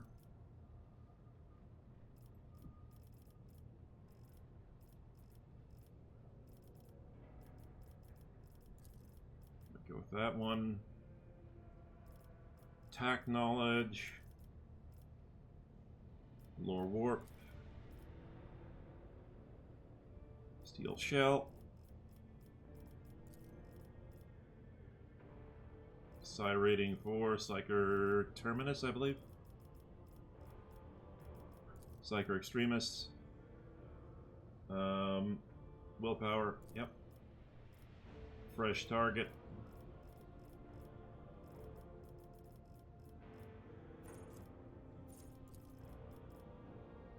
Then sensory deprivation. That'll be a fun one. Sensory deprivation, then perception. Okay. Stabilizing factor.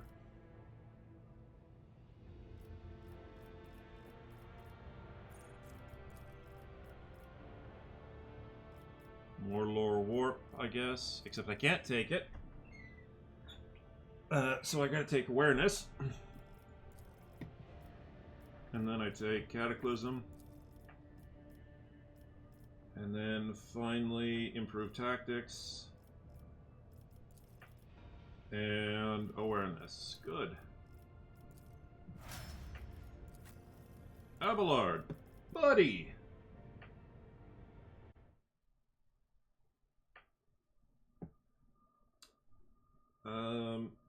You're gonna get Carouse, and then you're gonna get Full Attention, AP increase, and then you're gonna get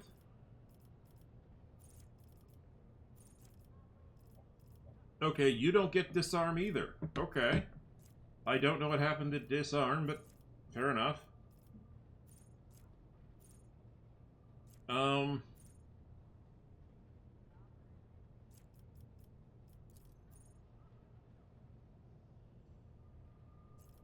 You'll get crowd kill too, because you just call people to you. And then Awareness.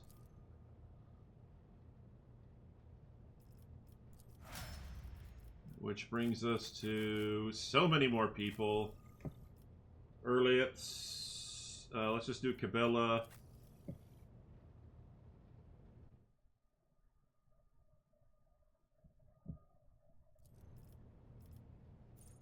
Blood Rush. Lore Xenos.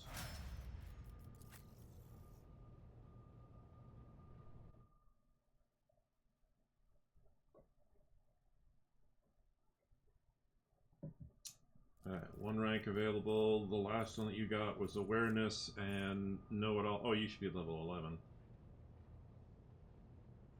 So you should have uncanny sight and Lorzinos. Except you don't get Lorzinos anymore. I must have missed something.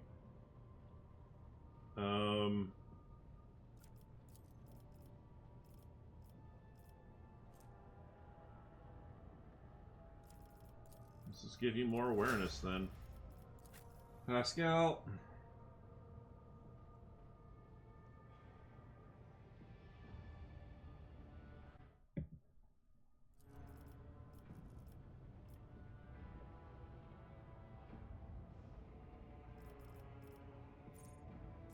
Fresh target. Perfect. And tech use. And Cassia is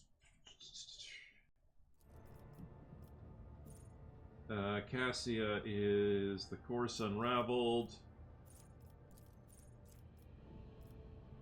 and persuasion. Always need that. And last but not least, Argenta. And then we can get back to murdering everyone. Fortress and Medicae.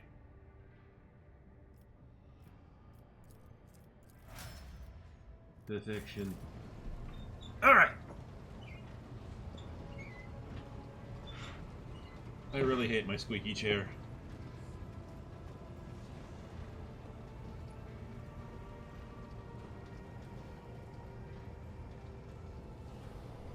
She needs to find a door.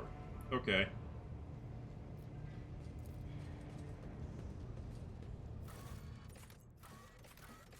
Void Ship Shrine.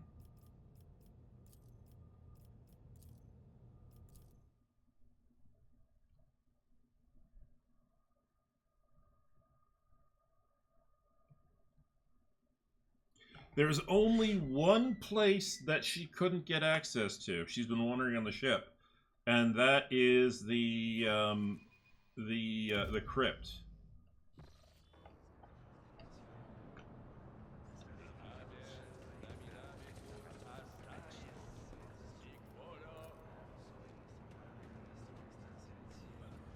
Sorry, Argenta.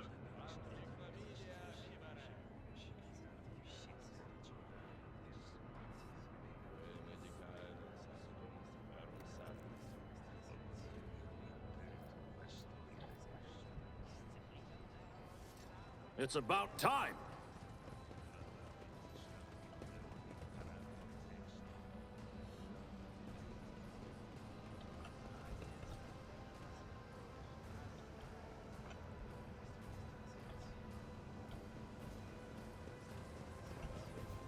Okay.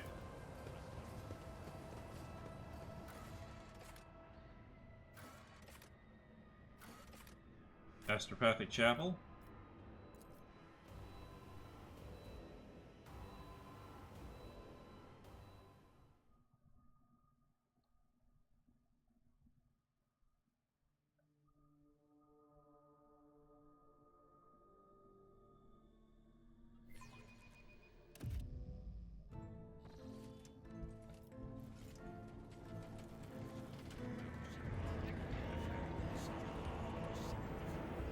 I won't tolerate weakness.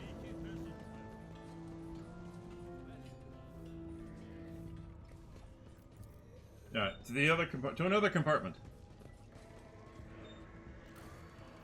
Alright, we'll go to the Void Ship Bridge.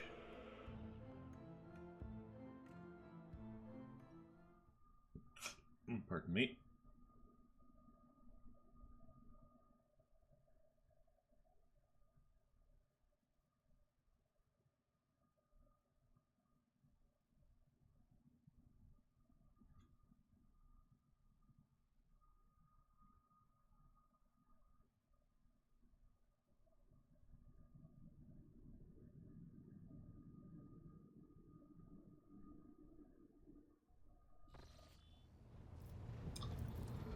And last but not least, I think we were able to go to the Void Ship Crypt.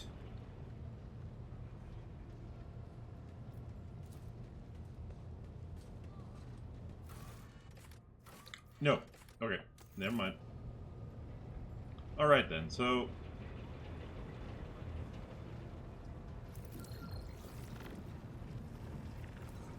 Yeah, I got nothing. I don't know where that door is.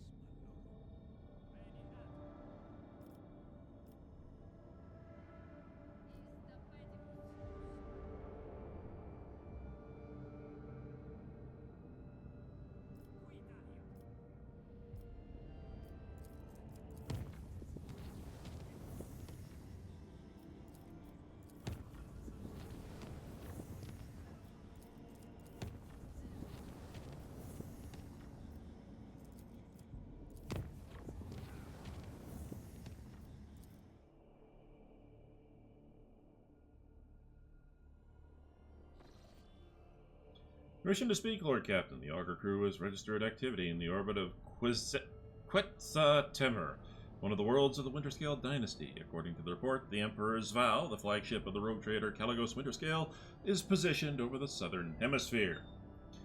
Okay. Lord Captain, this is it, right here, so very close. The quiet whispers, they won't stop. Well, that answers my question. They keep buzzing in both my ears that my little door is somewhere on this world. Alright. Alright, calm down. I need to take care of the Winterscale flagship right now. Of course, Lord Captain. I dare not interrupt you any longer. Well, thank you. Allow me to report, Lord Captain. The Emperor's Vow, the flagship of the rogue trader Caligos Winterscale, has been detected in the orbit of Quetzaltemur, one of the Winterscale words. What are your orders? What information does our librarian have on the Winterscale flagship? The Emperor's Vow is a crew... Oh, God. Okay, a falchion... Wait. Hang on. Warhammer 40k. Hammer 40k. Falchion... class. It's a frigate.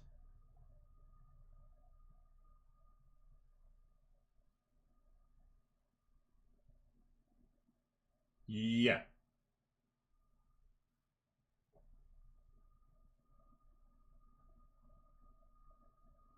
Yeah.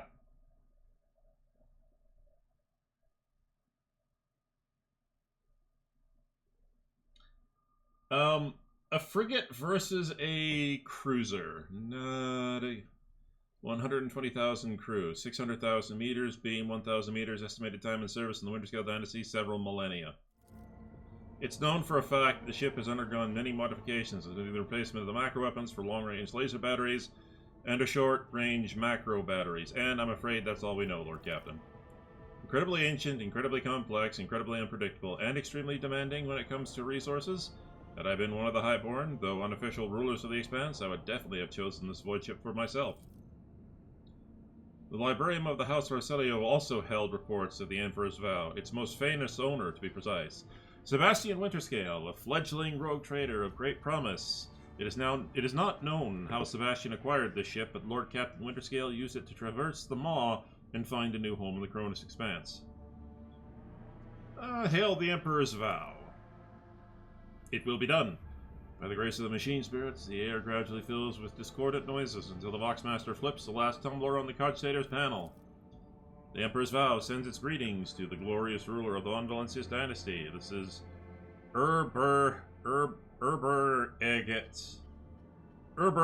af Deif, His Lordship Caligos Winterscale's Voxmaster, who has the honor of speaking on behalf of his Lord today. The booming voice fills the air, startling a few officers on the bridge. However, you feel that Erberaget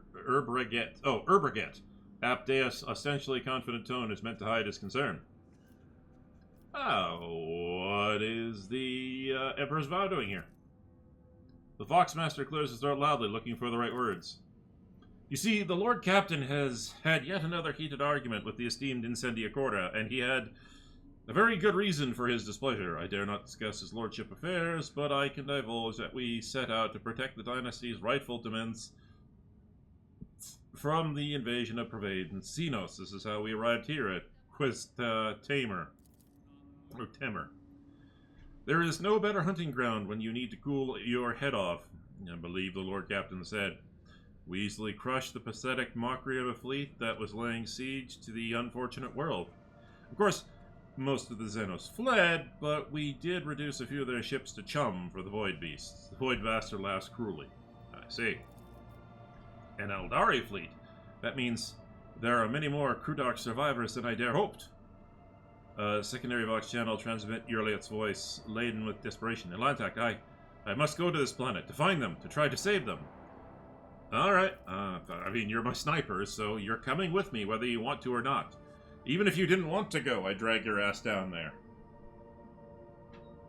I am grateful to you, Elantak. Okay, so something tells me the story does not end here. You see, your lordship, one of the Eldari ships crashed on Quetzaltemer, so the Lord Captain chose to descend and finish off the elusive prey. But he's not been able to find his way out of the local woods for over 30 days now, and this concerns me greatly. What, is this like Tanith with the gnarlwood trees that up and migrate? Anticipating the next question, your lordship, no, I am confident the Lord Captain is still alive, his body and spirit do not break easily, and besides, he is accompanied by Wharton the Grey, who would sell his soul if that helped to keep the Lord Captain out of harm's way. May the Asuran protect his children. We must halt the frenzy of your stellar rival, Elantak, or else by Isha's tears, his subjects will not escape retribution. Yes! Yes, I will try to convince him. Yes, restrain your emotion. Anger only serves to cloud your sight. Sometimes you speak just like my kin, Elantak. Well, you have been teaching me earlier, so I had a good teacher.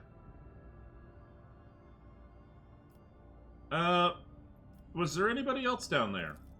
A full hunting party consisting of 100 hand-picked enforcers and his lordship's personal retinue, naturally.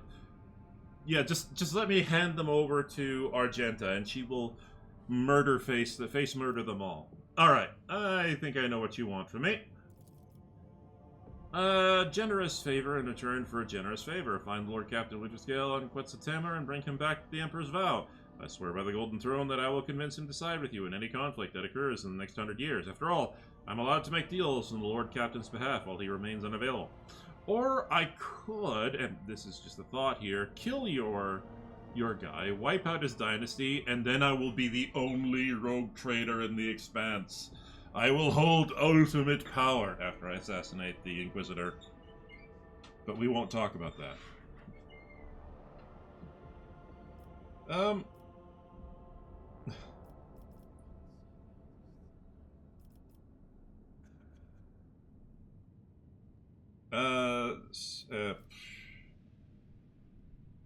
I need more allies like Winterscale. Your lordship, I bow before your courage on behalf of the Winterscale dynasty. The data transfer decree has been signed. My crew will send you the landing coordinates. I can still murder his ass and just be like, oh yeah, I found him dead. I found them all dead. Oh, wait, Oasis. Oh, that's the ancient friggin' bunker. Right.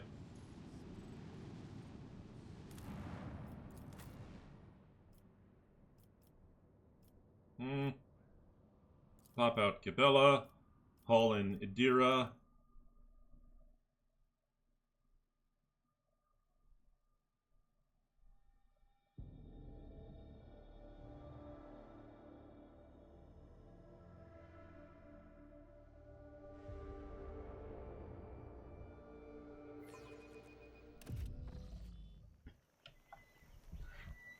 Oh my. Winterscale's shuttle awaits his returner's return in vain. What do you mean in vain? Do you know something that I don't, game? Victory awaits! Goods. Rusted containers. The markings indicate that they are several centuries old. Botanical threat, level Alpha 2. Okay. Alright.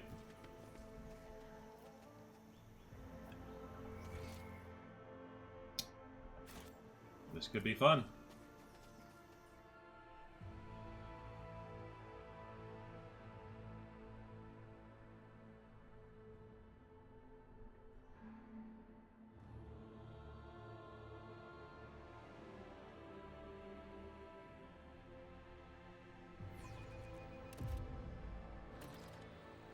The shuttle disappears into the wild vegetation of the island. Several hours pass before the rogue trader finally admits that he's been aimlessly wandering around in circles.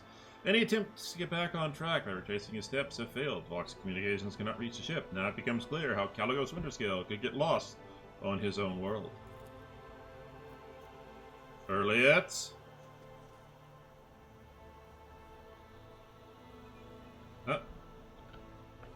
None shall stand in my way. I will take those goods. Winterscale search. The Winterscale search shuttle crashed during landing. Neither the pilot nor the scouting party survived. Okay.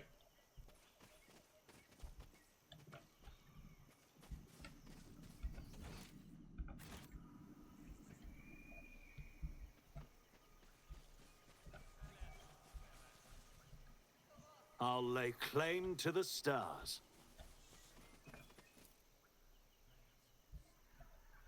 Oh, the trail is gone.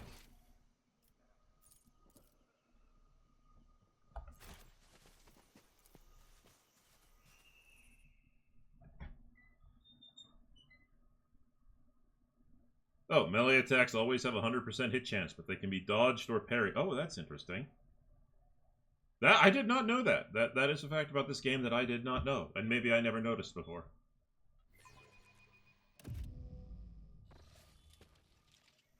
After several hours of traversing the forest, a small mountain blocks the way. Something about the pattern on the stone seems wrong. After a few months later, it becomes clear that there are cogitator parts glinting at the base of the mountain. The machines appear to have grown into the stone itself, along with the dirt and grass, with the only proof of their artificial origin being the occasional flashes of lumens powered by some random, unknown impulses.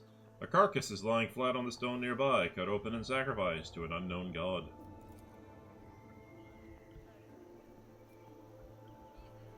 A new challenge for me? The Monkai will pay for your suffering. Oh!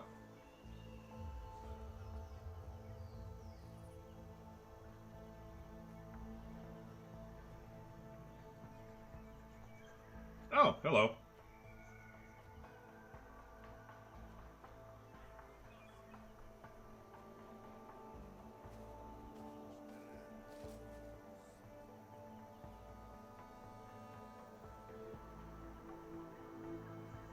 Die, inhuman scum!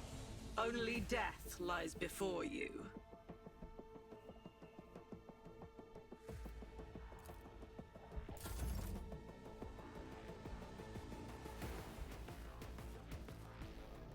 Hello, Eldari Ranger.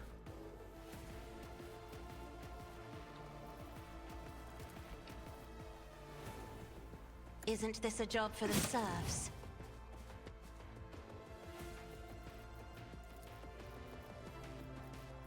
If I may.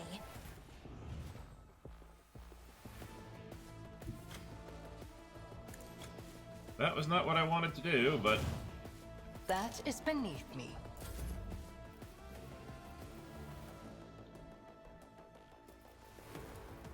Me? If you insist, Lord Captain. I'm not accustomed to being ordered around.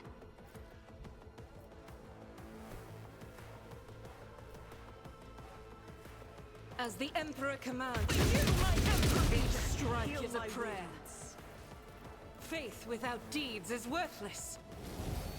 In thy light I stand, and thy light I crave.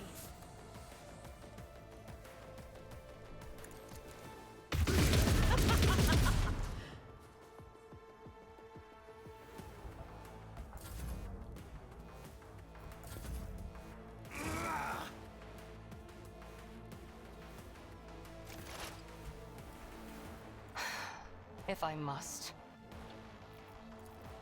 If it serves your cause. Ancestors, guide me! My wounds. I understand your intent. This tedium is beneath me. Oh god, so many rangers.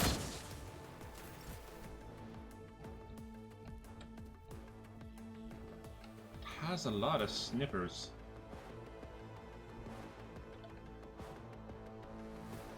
Gents, please kill everybody for me. Oh wait, they don't have melee. Okay, that's fine. As the Emperor commands, I act. Doubt is for the weak. As the Emperor commands, none can escape the Emperor's judgment.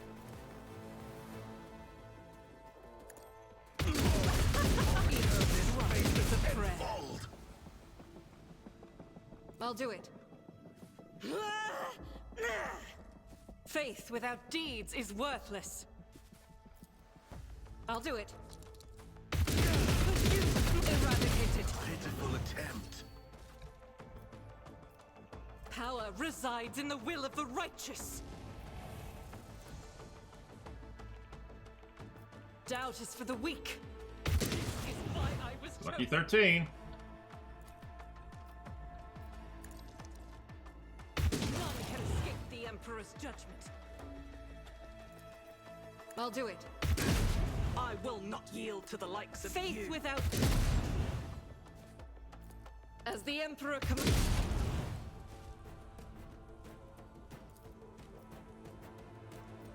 Doubt is for the weak. For you, my Emperor!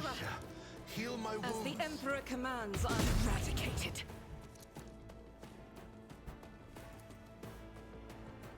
I'll do it.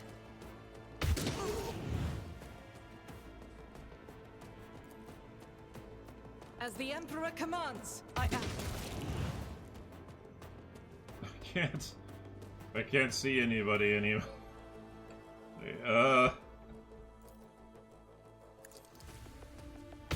You, my Pitiful Emperor! attempt.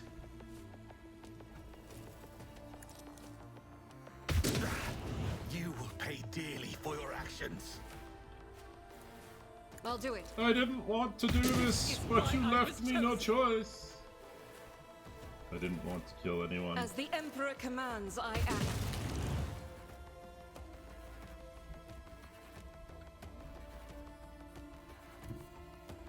That is not the Emperor's will.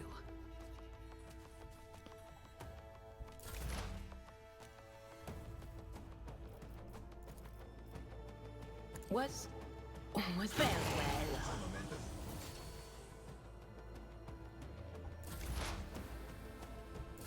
Strands of fate guide you. Kill Morak. Ow!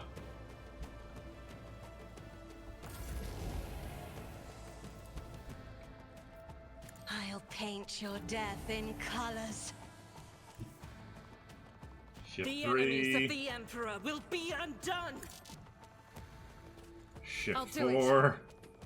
Please just dump 20 rounds into him. Each strike is a prayer.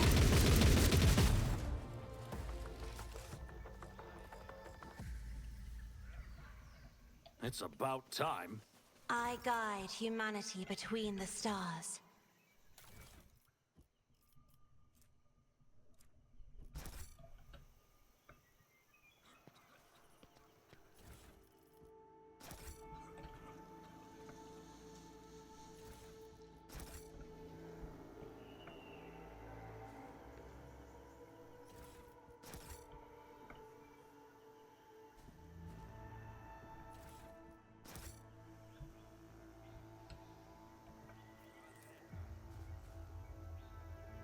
I've been hacked to pieces with extreme brutality.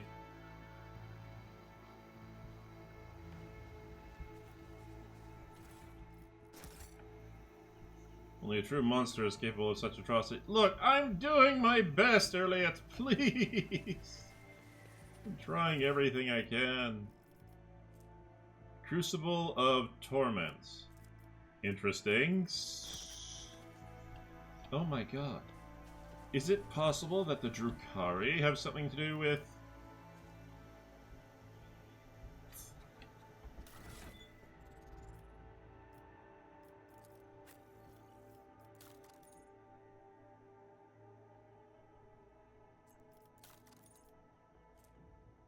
Zekatian Long Rifle. Oh. Well, I don't need you anymore, because I already have a better one.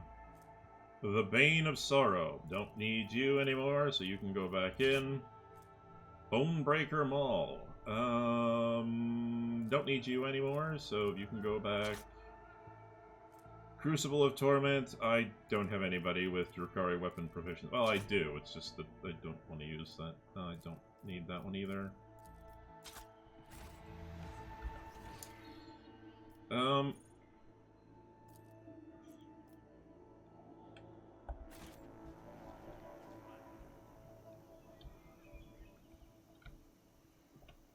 Victory awaits.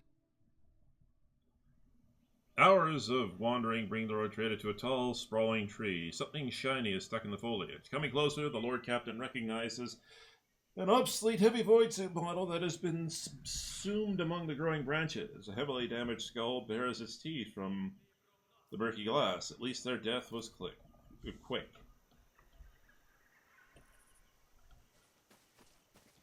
So Vladime has been left in charge of Footfall. Let's see what he will make of this mess with Chorda.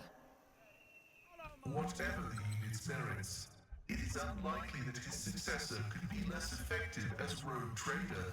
The deceased displayed supreme indifference to his duties.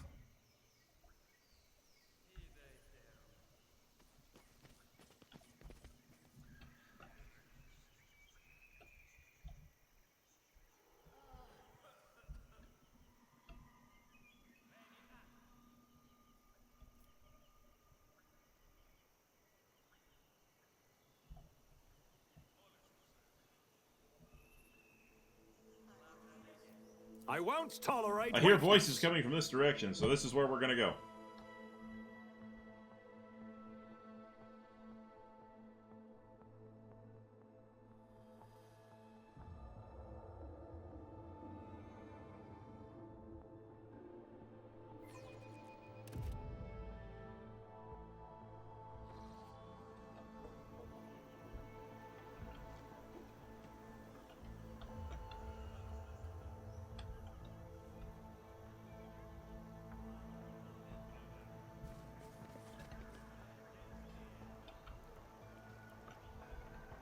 Dweller of the Forest.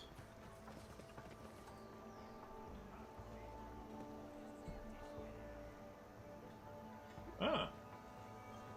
The forest is angry. Speak with gods will appease the forest, and we can live as we did before.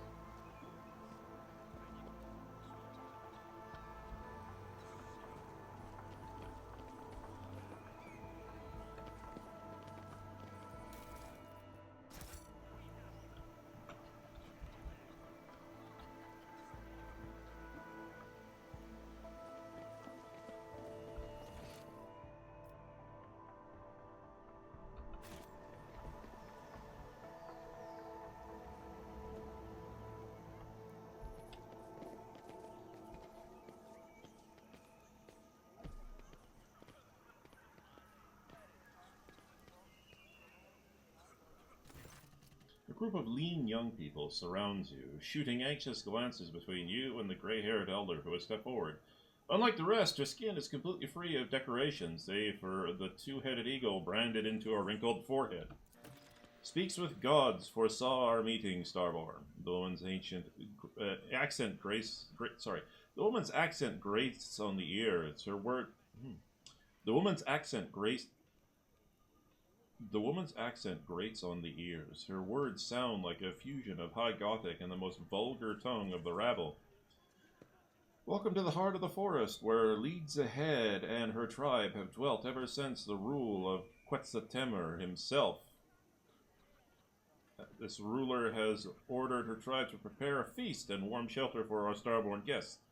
Please make yourselves at home. Oh, okay. Who are you? We are children of the fiery mother and the pale father who look after us day by day and guard us by night. The faithful servants of the two-headed eagle god who shields our lands from misfortune with his wings. We are the ungone forest-dwelling children of the earth and the guardians of the temple of Quetzaltemer, the first starborn to have ever set foot on the virgin soil of this land. The eagle god, you say, is it his brand that is burned on your forehead? Oh yes, the elder nods respectfully. Many seasons have changed since this ruler received the eagle god's blessing and became the leader of this tribe. Only those close to the gods are allowed to bear their brands, and this ruler is one of them. Oh, so it's hopefully a cult of the god emperor. These lost souls have forgotten the true image of the god emperor. The only reminder they have is the sacred Aquila. Argenta shakes her head sadly. Caligos Winterscale should concern himself with educating his world instead of indulging in his cravings for the hunt. I thought Quetzaltemer was the name of this place, but you speak of it as if it were a figure from the past. Oh, pardon me. The legends of this place claim that a long time ago, the first among the Starborn descended upon this world together with the ruler's ancestors, created the ancient cities and temples, and brought the blessings of the eagle god unto these forest lands. The fast-flowing time has erased the Starborn's name from the minds of the people. Only his title remains, Quetzaltemer, the first of the chosen, the sky herald of the eagle god and the father of tribes. The flow of time is truly merciless to the meager memory of peasants. Cassia lets out a weary sigh and slightly rolls her eyes. According to the works of the archivist Zachary Fine III, Sebastian Winterscale was the first to discover this world for the Imperium subjects, and half a century later, an ark descended to the planet's surface, the Quetzaltemer.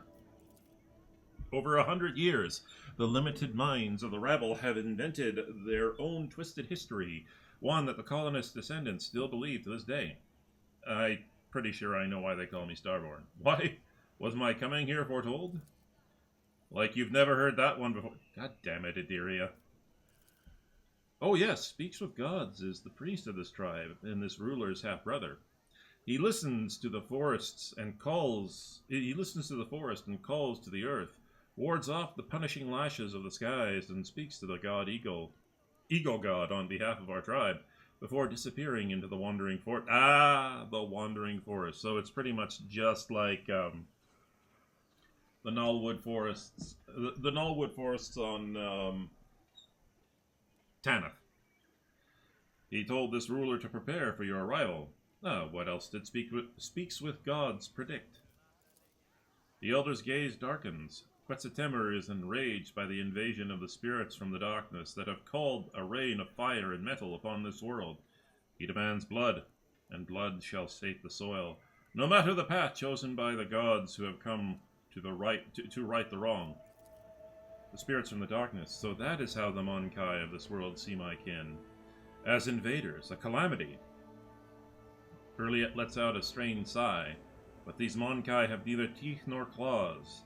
They are not even aware of the most basic technologies that your kind uses, so why do my kin burn their worlds so fiercely? The elder recoils in fear after making out Hurliet's true face with her half-blind eyes. The Starborn will be accompanied by a spirit to put an end to the misfortunes of this world. Thus spoke the priest. Seeing a spirit among the living is wrong. Spirits should stay in the spirit realm, and humans in the realm of the living. You think that several gods have set foot on Quetzaltemer? This ruler has already had the honor to greet a Starborn, as strong as the saber-toothed boar, as nimble as the forest jaguar, as wise as the three-tongued guardian snake. Like a whirlwind he charged into Quetzaltemer's forest, chasing the spirits from the darkness that had descended upon the world 3 10-day moons before. Well, that's an interesting way of tracking time. The Starborn had lost his priests in battle, so he ordered this ruler's brother to help him trace the spirit's footsteps and cleanse Quetzaltemer of their filth. But when Speaks with Gods left his home, something enraged the forest. Thus both the Starborn and this ruler's brother were trapped by the ever-changing paths and lurking evil spirits. The collected data partially matches and completes the data received from the Emperor's vow. Caligos Winterscale descended upon this world, lost a Psyker in battle with the Xenos, and found a replacement in the village at this current coordinates. The powers of my kin may have disturbed the wild flora of this world, which then concealed the remnants of the children of Krudark from the wrath of your arrival. That means that they are somewhere in the forest, surviving, hiding, preying on one another. Do you know where your brother and the other Starborn are now? Woman shakes her head. The Eagle God Sky Herald wanted to find the den of the spirits from the darkness and destroy it, but the forest of Quetzaltemer is as endless as the skies above. Where the sky touches the forest edge, the Deadlands begin, the realm of the dead, whence there is no return. Interesting. Something's calling. It's calling and calling. Idira covers her ears with her palms and forces her eyes shut. There, in the place of no return, sits the shadow of one who is both alive and dead at once. Voices are calling me there, calling so desperately. Why? Why? The elder looks at Idira with genuine reverence, nodding slightly after every word, her mouth half open. This ruler's brother did warn that a priestess from the stars would descend upon the ruler's land in her search for answers, just as he said she would wish to head down the path of the dead. Head down the path of death to find reincarnation.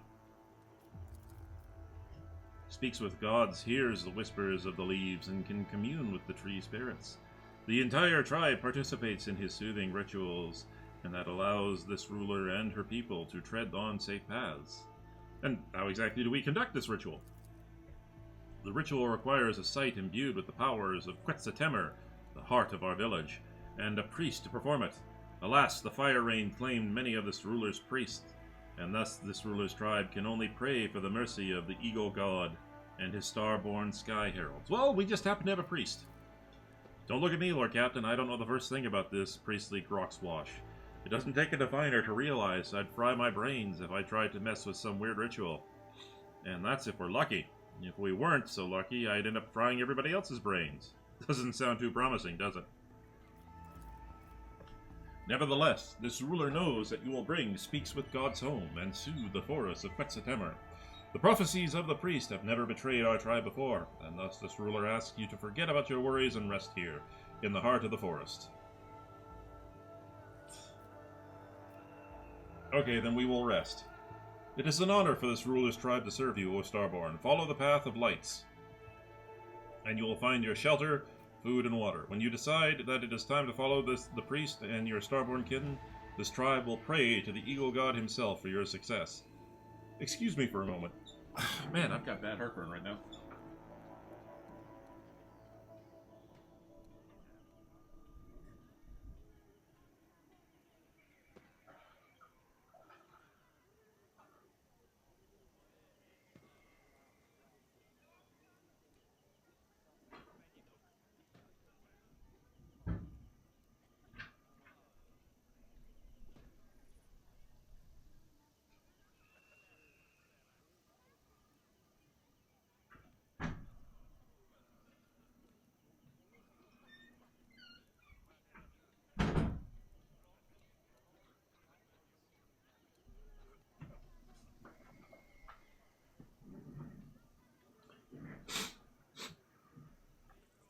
Oh.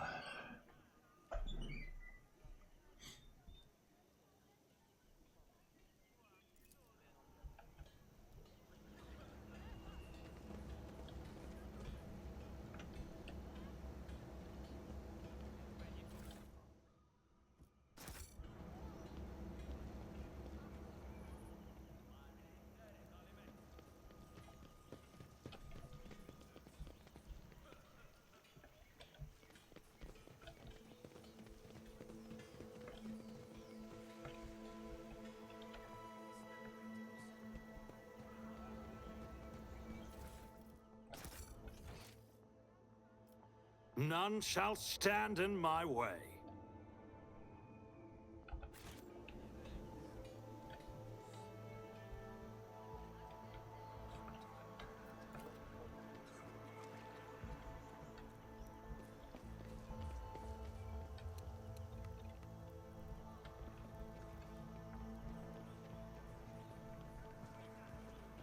I mean, we've been traveling for hours upon hours, so obviously we need a break.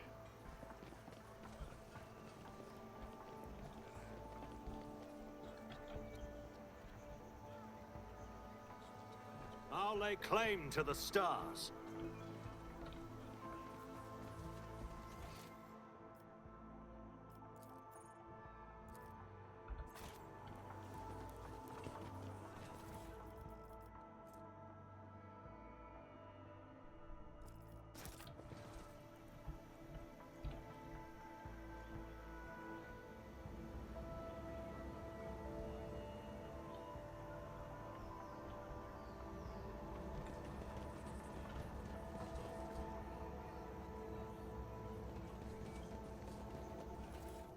Alright, what goods am... or not what goods, but what lights am I supposed to be following?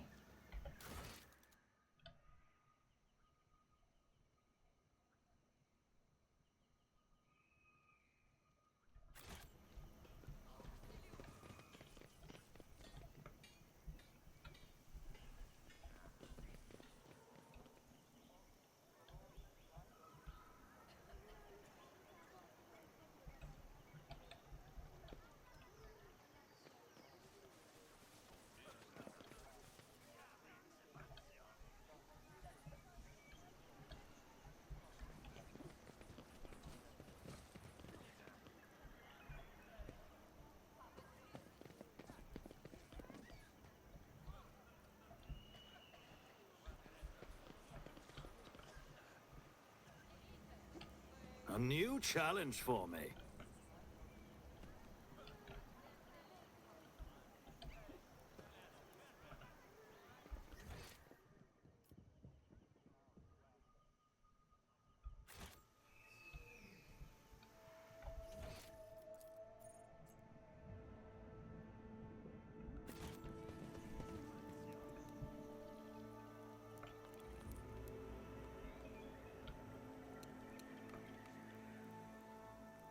Okay, well, I can't figure out anything else, so let's keep a move on to the forests of Quetzaltemmer.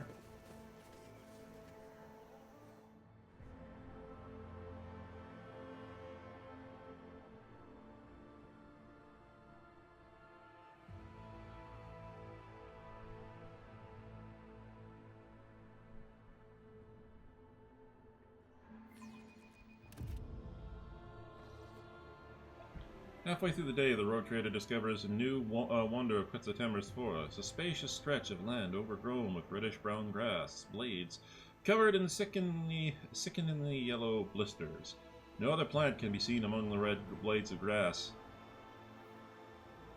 Oh, the answer to this mystery may have something to do with the pale, spider-like insects crawling on the underside of the blades.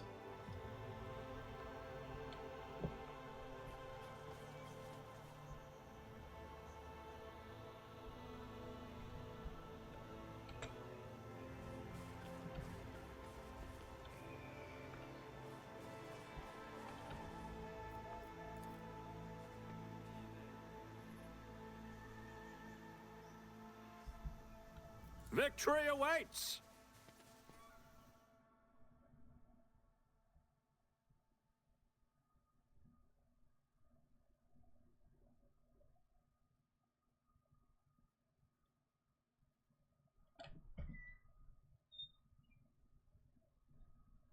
I confess to being confused. The forest is alive. Ooh, that looks beautiful. The forest is alive with a constant rustling of thick leaves and the creaking of wood. It is as if the trees themselves are walking around like lumbering, looming people. But surely it's just a trick of the eye. Plants cannot walk. Oh, they can. My success is an irrefutable certainty.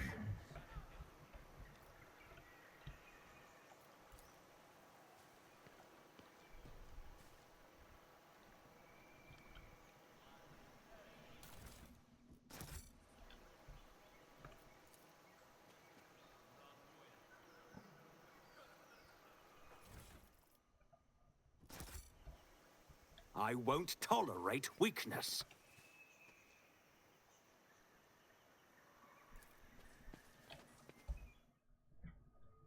keep on walking. We'll get there eventually, or we'll run out of time.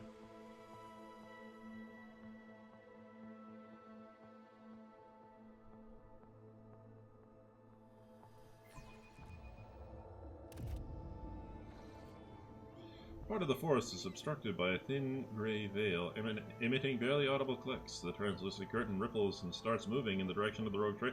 No! Oh. Woven by many threads, woven from many threads carried by fast-flying bugs. The hive attacks the intruder, then retreats into the foliage, leaving behind burning, itching bites and wisps of shredded web. Follow my lead!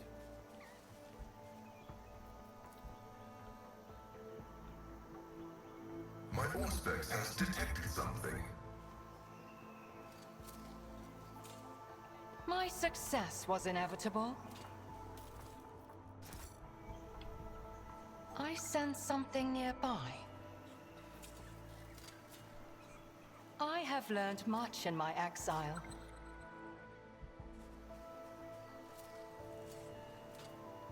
A trivial task.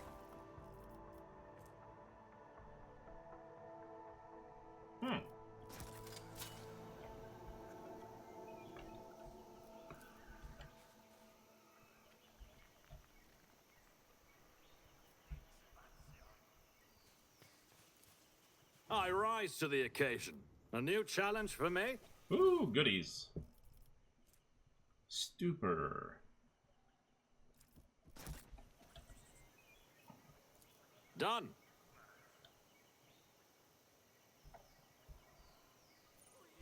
Okay, evidence of rare Drukhari toxins. So it looks like there's Eldari, Drukhari, and humans here.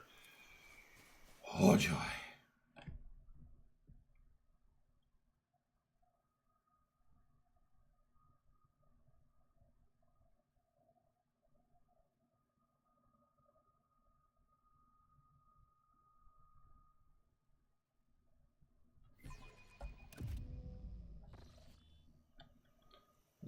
Plants cannot walk, can they?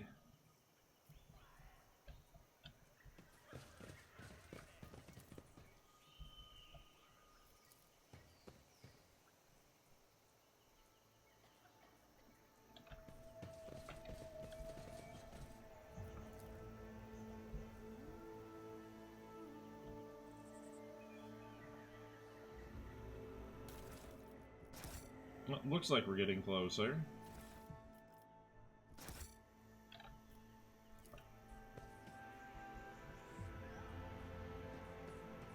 Duty prevails.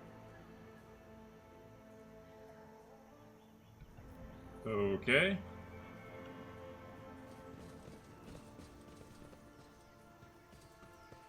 The machine god grants me insight.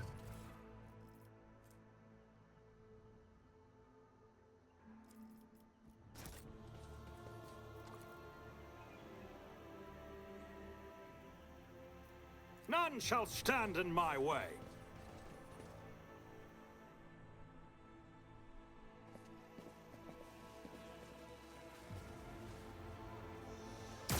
My spirit fades. Don't sheathe your axe yet, my lord. More game rear their heads, eager to lose them. The mountain of muscle next to the laughing rogue trader menacingly rolls its shoulders. You recognize the hulking man as Wharton the Grey, arch-militant to Caligos Winterscale, who accompanied his master to your Magnae Assessio. Caligos briskly turns on his heel. The blade of his power axe shines threateningly in the sun, covered in fresh blood. Upon seeing you, he breaks into a bloodthirsty grin. You repeat yourself, Xeno scum. Do you really believe that I will fall for your trick twice? Excuse me? O Starborn, graciously allow this priest to speak. This one before you is not... Silence! Caligos barks at the old man, his eyes blinded by blood and rage. I did not feed you to the forest beasts. For one reason only, you may still be of use. If you do not want to die with these Xenos, shut your mouth.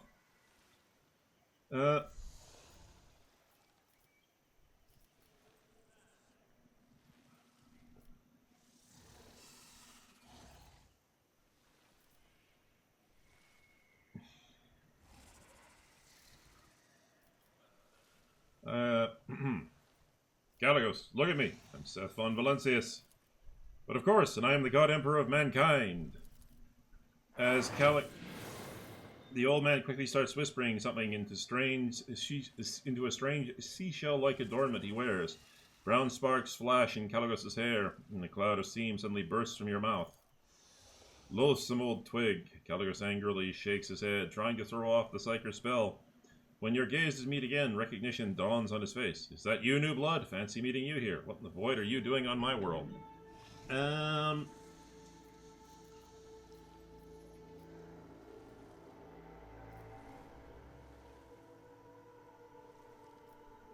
I'm here to resolve your conflict with the Eldari with as little violence as possible. And you are somewhat late, Seth. As you can see, the hunt has already begun. And this time it's not even my doing. The prey came to fill my hunting grounds by itself, so how could I resist? Calagos laughs without a shred of restraint. You know, your lordship von Valencius, why don't you join us in revelry? I'm not greedy. This world has enough trophies for both of us.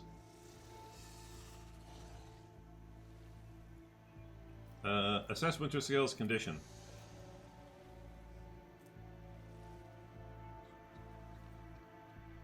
Wow. Oh, that sucks. Wow. On your first meeting as more favorable, inspect Calagos' retinue. Speaks with God, looks on with trusting violet eyes, and you notice silvery sparks glimmering within. His thin, wounded body shivers from the slightest gust of wind, yet you can still sense power contained in his elderly frame. He nods meekly and gives you the same simple, genuine smile as his sister from the tribe. A panicked binaric trill escapes from under the tech priest's hood when one of her mechadendrites goes limp, sparking in multiple places at once. The servant of the Omnissiah gently picks it up and wearily wields her combi tool until the manipulator starts moving again. The tall navigator in ragged cloths of silk and silver proudly wears the coat of arms of House Cassini. Half of his face is ruined by a fresh scar left by acid. Seth von Valencius, the navigator nods politely. Though he tries to hide it, his voice is filled with pain and suffering. Hiss. The Slith mercenary looks around viciously, frantically clutching their weapon. Their body is peppered with wounds, both old and new, some rotting and others almost healed. Their yellow pupils narrow when you lock eyes, but the Xenos quickly lost interest. Wotan the Grey has not changed much since your last meeting. Still the same brute of a man with bloodshot eyes and a dull expression on his face. However, unlike Calagos' other servants, the Archmilitant does not look exhausted, and neither does Calagos. Both are filled with rage and thirst for battle, as if the hunt has only just begun. You've already destroyed 4 Xenoships. Is that not a great victory in itself? Cease this hunt, and I shall make the Xenos leave your world forever. Retreat when the enemy's bones are already crunched underfoot. Alien blood must flood the lands of Quetzaltemer. Only then will the Xenos have paid for their insolence. Quiet, Wotan. This hunt has truly dragged on for quite some time. The ever-twisting paths, the paltry game, the dullness of it all is suffocating. The rage on Calagos' face changes to dejection. I may accept your proposal, Seth, but only when I am certain the destruction of the remnant... but only when I am certain of the destruction of the remaining enemies. Of course, that's assuming we find them in this accursed forest. Annoyance and malice drip from Winterscale's every word. Earlet gives you an intent look and curtly nods, her shoulders relaxing slightly. I should like to ask a few questions about your presence on Quetzaltemer. Really? And I should like the tenderest sea serpent steak and a bottle of Calixian Amasec. But misery, for 10 moons already I have been forced to subsist on grass, roots, and insect larvae. Calagos growls restlessly. Save your questions for later, Seth. I'm not talkative when hungry. Let's find a way to the old man's village, and then I shall give you your audience. The old man guiltily lowers his head. The forest home of this priest and his people has always been full of wisdom and life. But the fire rain called by the outside from the darkness one great moon... Called by the outsiders from the darkness one great moon and one small moon ago angered the forest spirits. This priest must find a way home, to the heart of Quetzaltemer, and perform the soothing ritual alongside the tribe. Until he does, the spirits will suffer and twist the trails. Until he does, the Starborn will not be able to return to the stars. Then the first order of business is to return the priest to the heart of the forest and calm its rage. Well, what are you waiting for, new blood? I wandered these forests for 30 nights and did not find a way out of this old Twigs village. Did not find a way to the old Twigs village. We'll see if you bring us better luck. Move out. Ah!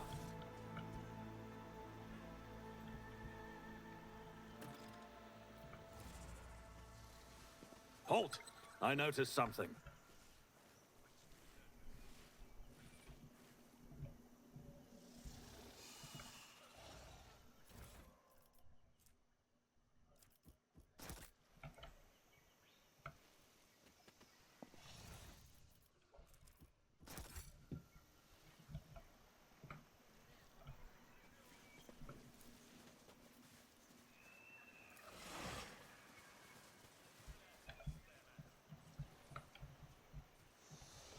Victory awaits!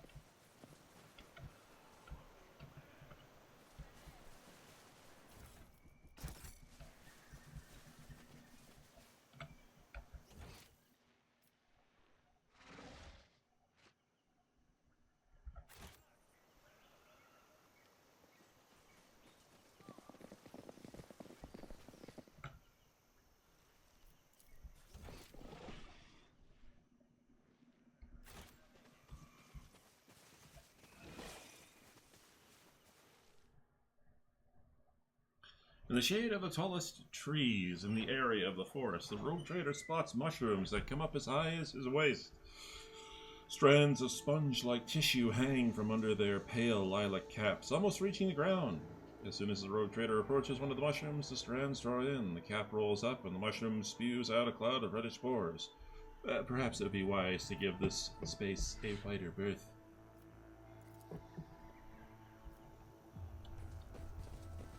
It's about time.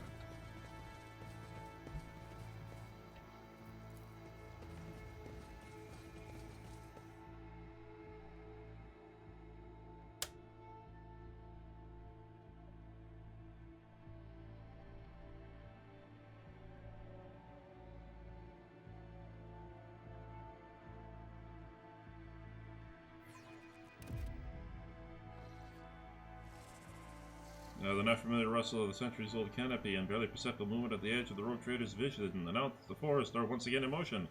Are they fleeing the distant raging fires or simply migrating? It's difficult to say. However, spacious meadows have now been replaced with dense forest, and the trails have changed direction once more.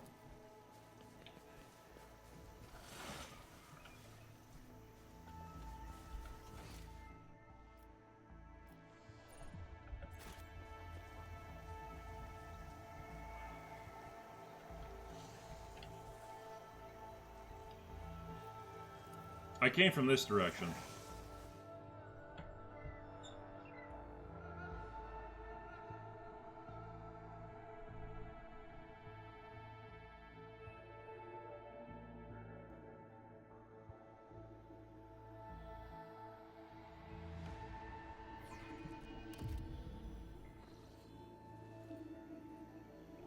Quite a few hours pass before something worth noticing finally shows up amidst the dense forest. A pile of charred human bones lying in a shallow pit, and in front of it, like a standing stone, a broken fire cultivator with melted nozzles is stuck in the ground. Other corpses can be seen in the grass nearby, just as old and charred, but distinctly non-human. Scattered alongside these are Xenos weapons, covered in dirt. Some of the weaponry appears to be in working order, so it's still possible to get some use out of it.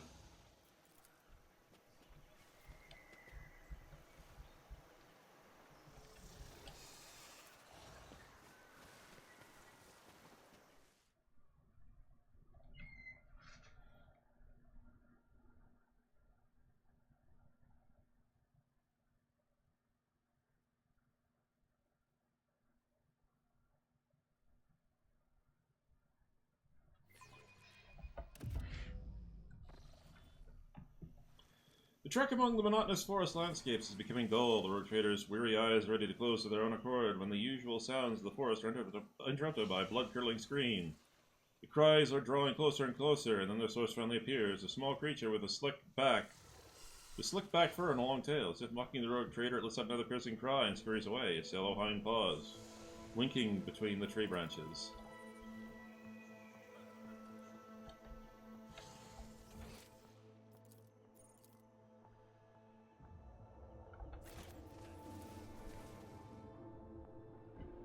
Oh god, please.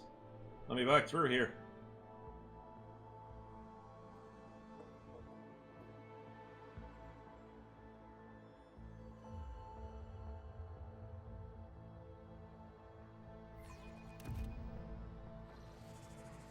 The rich floor of the forest at times staggers the imagination. Among the trees covered in ivy and moss, the road trader notices a spiraling pattern of small white lumps in one of the tree trunks. Someone has cut the bark, causing milky sap to flow down the damaged parts of the tree, harden from the heat, and turn into an uneven, rubbery cocoon. Please. No! I'm stuck. Pay attention. What is that?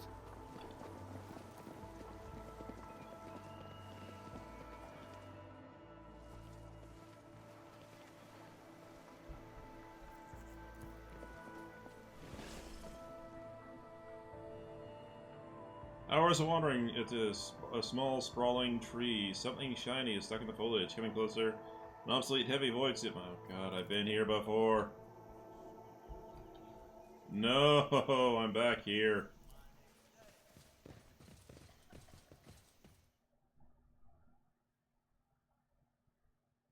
I was making progress.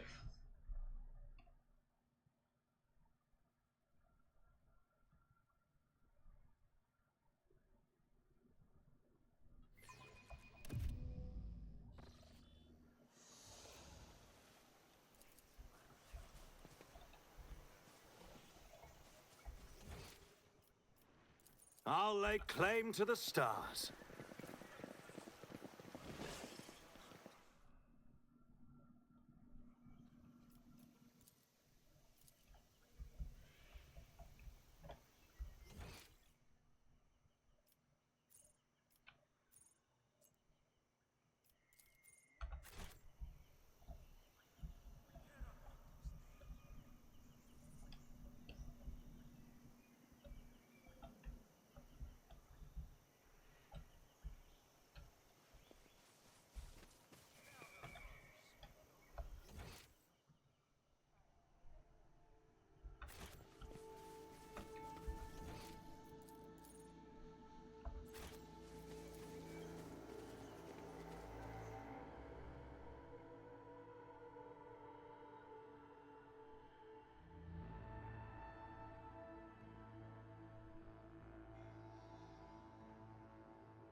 Oh, thank God, we're back.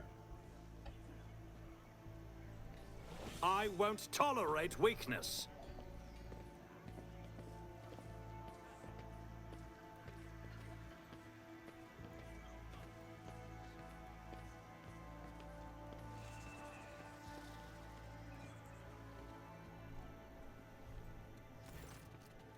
Everything happened just as Speaks with God foresaw. The Starborn are back, and with them our... Enough of your bleating, old hag. I already told you your speech offends me, so... It makes me want to cut out your tongue. Caligos waves the woman away and turns his flinty gaze on Speaks with Gods. I am sick and tired of aimlessly trudging through the woods, old man. I am a hunter, and without a quarry I turn into quite the beast. Humbly covering his eyes, the priest nods slightly. Speaks with Gods is ready to conduct the ritual, O Starborn. The heart of the forest is calling out to me, so let this priest serve his gods, not in word, but in deed.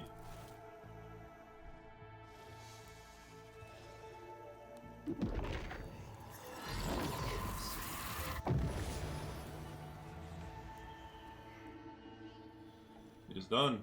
This good-for-nothing psyker has finally proven himself useful. Mordescale looks around the settlement with a bored expression. I intend to quite a good night's sleep and enjoy the local delicacies. One good thing about Quetzaltemner is the fruit here is sweeter than Calixian honey and more tender than the meat of a young rox. You should get some rest as well, Seth, and remember, it is better to go hunting when you are full of vigor but slightly hungry. The hunger adds acuity. Makes the kill more intoxicating, you know? Let me know when you are ready to depart, or if you decide to share a few stories, then come to the bonfire. It's not often that two rogue traders can indulge in confidences away from prying ears. Winterscale sardonically clicks his tongue and nonchalantly salutes you farewell.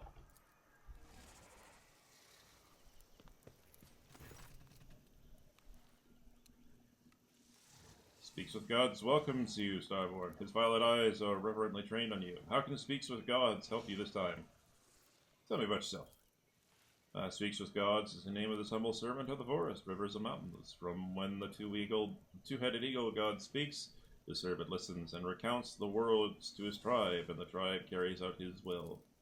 The old man closes his eyes, and his body sways to the rustling of the leaves and the babbling of a stream.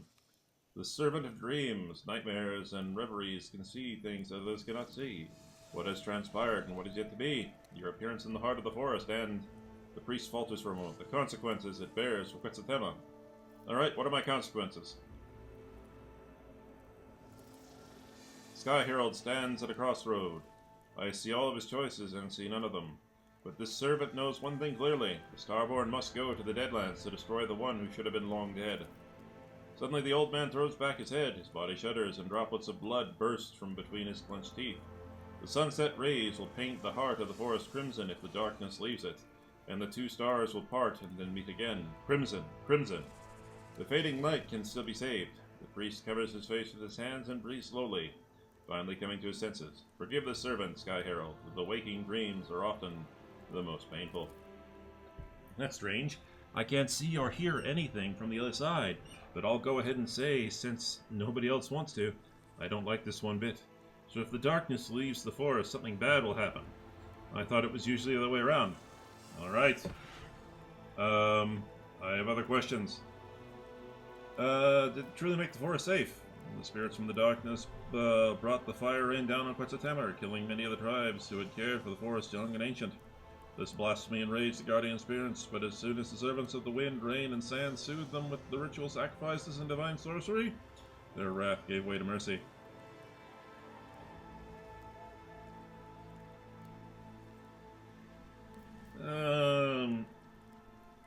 Enough about that. Alright, I must take my leave.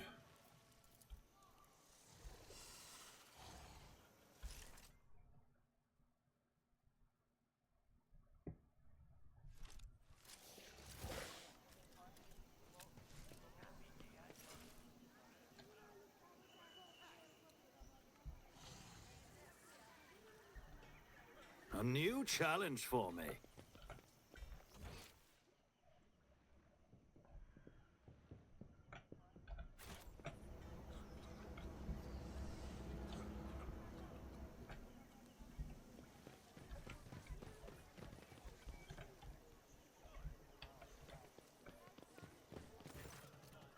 A nice walk that, wasn't it, Seth? You may have helped us navigate the living forest clutches, but don't let it go to your head. I would have managed it by myself sooner or later. Winterscale chuckles and repeats, sooner or later.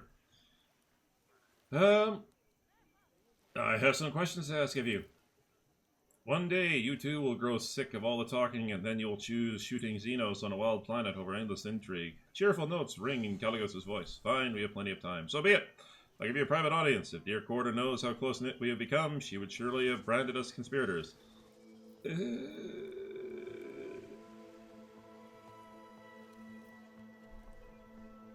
I hear you have decided to oppose both the Lord Inquisitor and the Quarter Dynasty.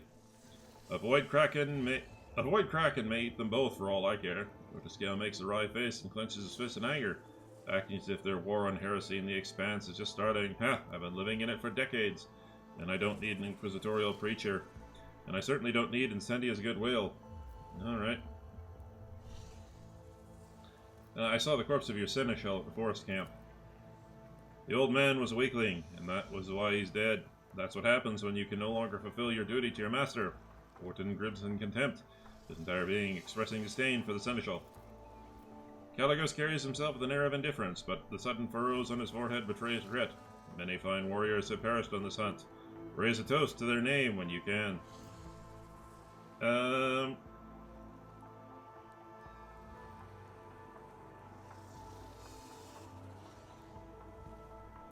Okay.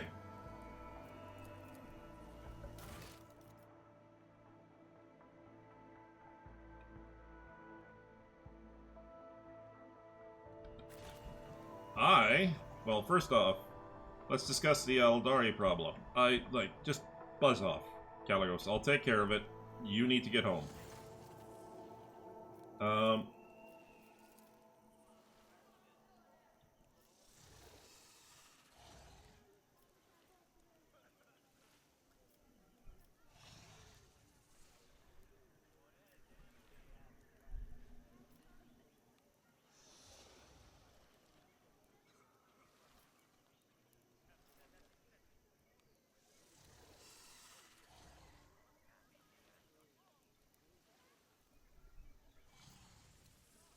Yeah, the Winter Scale I heard of would never have thrown his protector to Corda so easily.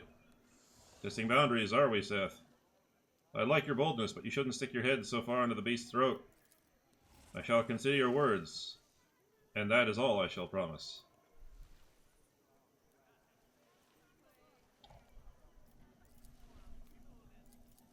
Hang on. Okay, because I do actually, like, I am trying to help Earliet, because having the Eldari indebted to me would be kind of nice. But also because, you know, Earliet has actually been helpful. You know, she's been a large pain in the ass, but she's also been helpful, so...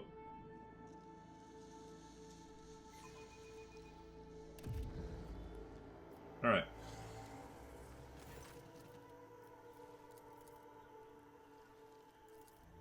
Would you perhaps agree to sell those Xenos to me? If I did, Seth, the price would be steep. I have more than enough money and power. I shall need time to consider your offer.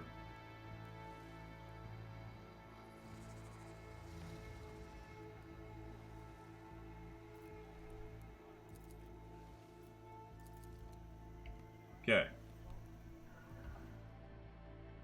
The hell is going on?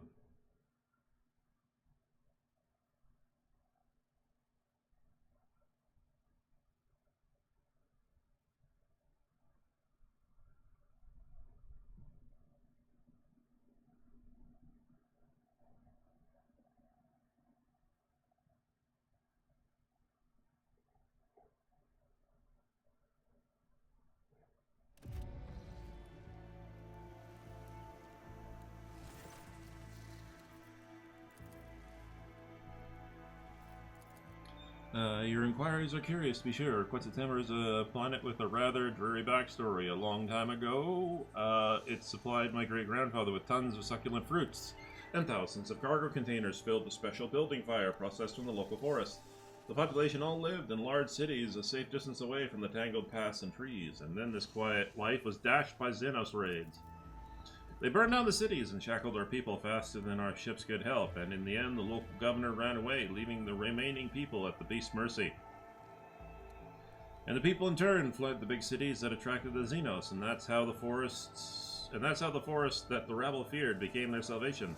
The planet fell into decay, where there was no one to populate the cities, and there was no one to extract the resources. Quetzaltemur expected 3 new arcs filled with settlers to arrive from the Imperium, but in 500 years, not one of them has reached the expanse. Do not turn your gaze to me, Alantak. It was not my kin who desolated this world. Alright. Let's discuss the Eldari problem.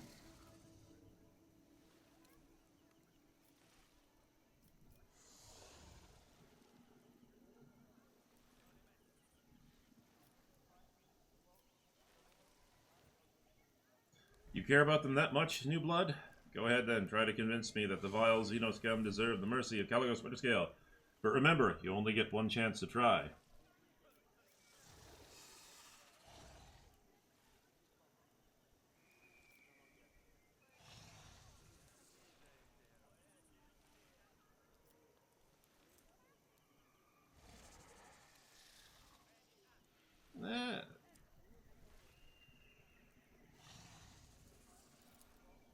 Winterscale flinches, as if from a blow, and doubt darkens his gaze. Testing the boundaries, are we, Seth? I like your boldness, but you shouldn't stick your head so far into the beast's throat. I shall consider your words, and that's all I promise. Alright, it's time to go. Well, hang on. Alright.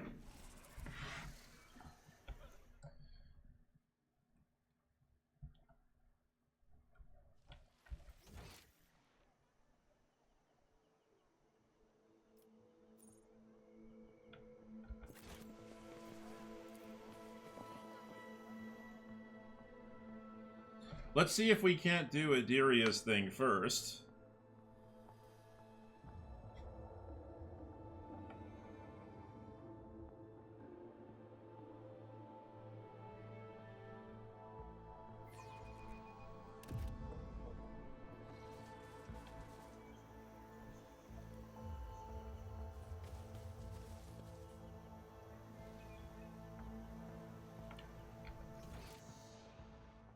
None shall stand in my way.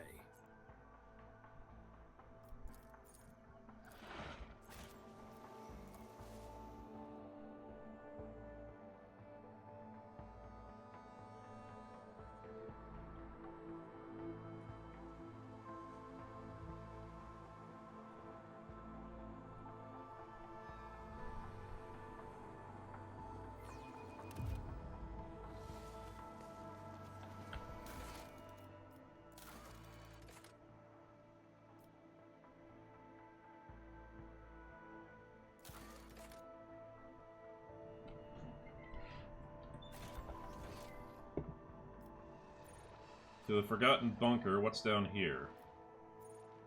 To the Abandoned Camp.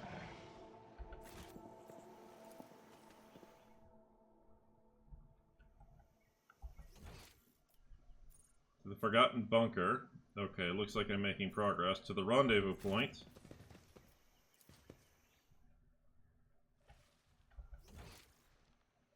Follow my lead. The Abandoned Camp.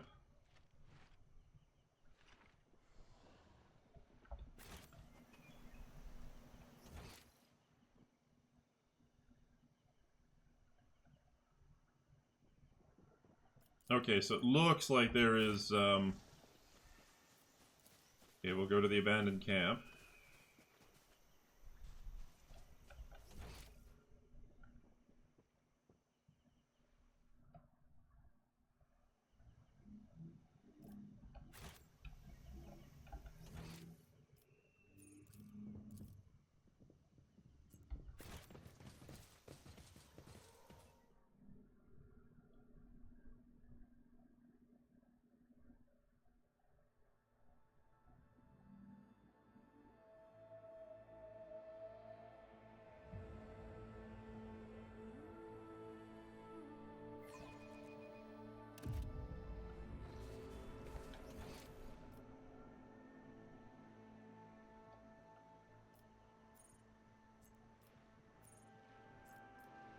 Victory awaits!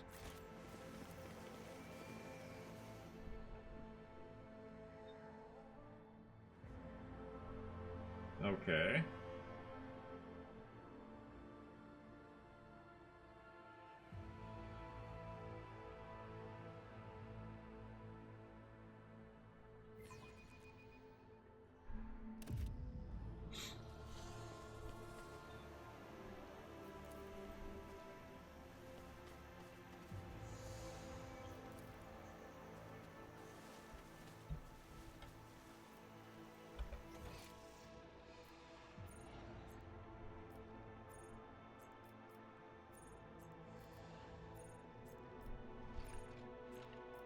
Okay.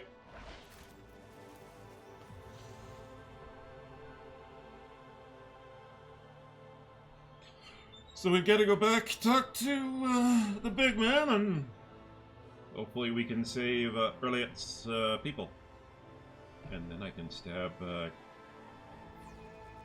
I've forgotten his name. Winterscale in the back. Yes, yes. I'll lay claim to the stars.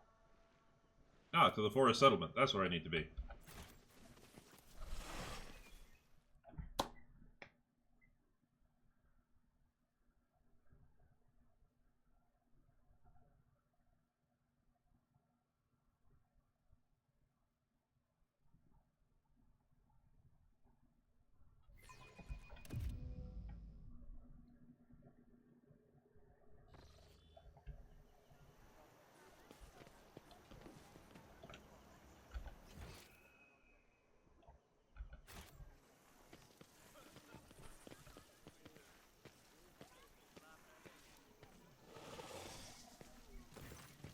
It's time to go seek the Eldari. It's about time indeed, sir. Caligos gives you a friendly pat on the shoulder and summons his retinue with a gesture.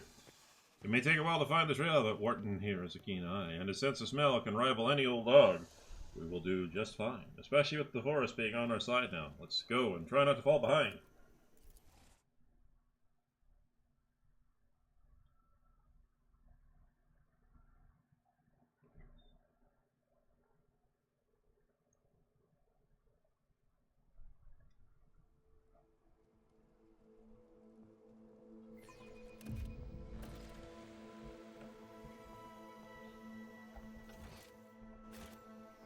A new challenge for me.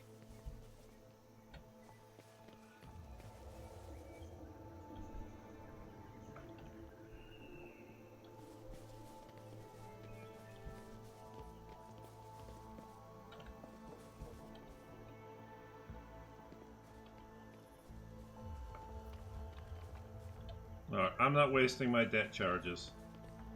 Cute, but no thanks. Hey, there we go.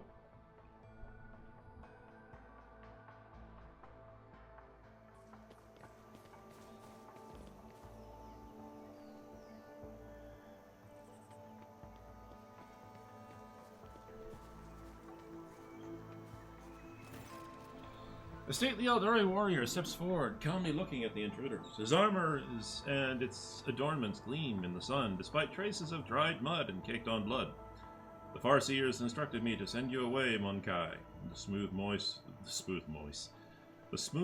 of the Xenos sounds out of place in the rough wilderness of Quetzaltemur. However, I recently stopped meekly heeding their counsel, and besides, my sister is among you. I'm curious to hear the outcast tidings.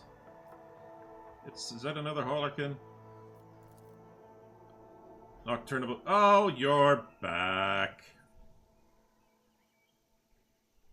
Vain rhetoric, a masterful display. Your temper, brother mine, you ought to quell. Bravado has no place within this play. Indeed, the merchants provided this all too well. This actor, excellent, who all did alight upon the stage. Now will this piece complete by choosing a final apostate. Who shall survive, and who their doom shall meet. Nocturne of Oblivion's mournful horn mask avidly tracks your face. It is difficult to say with certainty. However, you are of the opinion that the Nocturne of Oblivion's disposition towards you is better than that of his kin. Okay. I do not know about you, Seth, but these Xenos bastards are giving me the creeps. Caligo shifts his excited gaze from the Eldaria warrior to the solitaire and back. That one, in the motley. I want to kill him. Now, no, you don't. That is a solitaire. Solitaires can stand toe-to-toe with the Custodes. Nobody here could beat him. Wharton the Grey bares his teeth in anticipation and clutches the hilt of his sword. The Xenos have made their camp among the ruins of this ancient city of the Imperium. Only the alien growths of the Xenotech and the wreckage of the Eldari ship disturb the picture of the centuries-old devastation and rebirth. Despite their affected ease, most of the Xenos are pushing themselves to their limit. They are exhausted, nervous, and frightened, even if they hide it well. This may have eluded your companions, but not you. Nocturne of Oblivion! It's certainly been a while. What are you doing here? The solitaire bows theatrically. With embers glowing, cupped in my two hands, I bear them through the deluge to the hearth. The Harlequin's metaphor implies he has been accompanying the surviving Eldari for a while now. It's not clear to you what hearth he is talking about, but perhaps he's managed to find them a new home.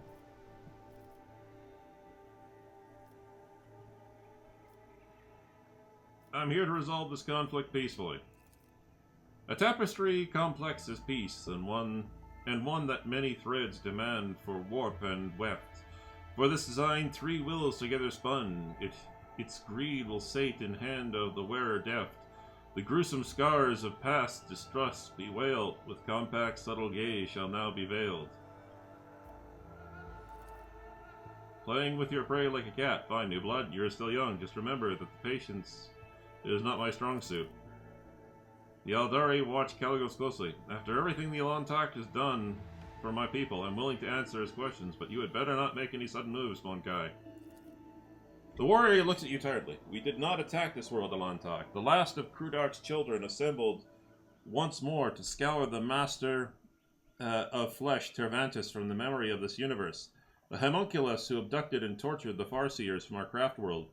We learned that he is hiding on this world, but something prevents our Farseers from discovering his lair, and so we were forced to act decisively. The Master of Flesh from Komarog? He is here. Earliet ignores the veiled confession and inhales hungrily, doing her best to remain calm. We must destroy him. This is what we are here for, outcast. Stretch out your hand and grasp the spear of vengeance together with us, and plunge it into the dark heart of the Architect of Torment.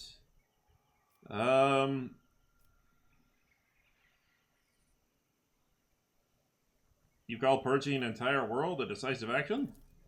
Our Farseers, the ones we managed to save, could not name the exact location of the Master of Flesh. Even after our ship circled the world for a third time, something prevented them from seeing the truth. Something powerful. We knew your patrols would soon discover our presence, and so we decided to do something else, to exterminate the homunculus along with the world he had chosen as his refuge. The Eldari shrugged vaguely. The Monkai are flooding the galaxy at the speed of a meteor shower, and this world will repopulate eventually.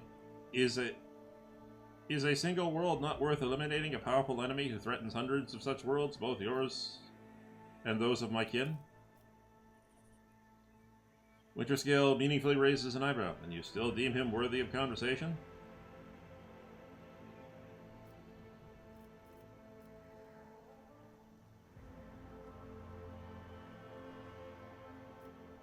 Address the Eldari. Tell me about the homunculus. Where is he?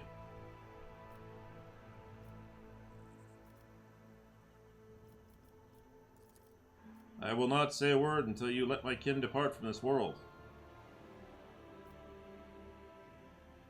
Alright, observe the camp. Address Erliot. Erliot's gaze wanders from Caligos to the Solitaire, from the Solitaire to the Eldari warrior, and back again. An outcast among our kin, and strangers alike, a sorrowful burden that all can bear.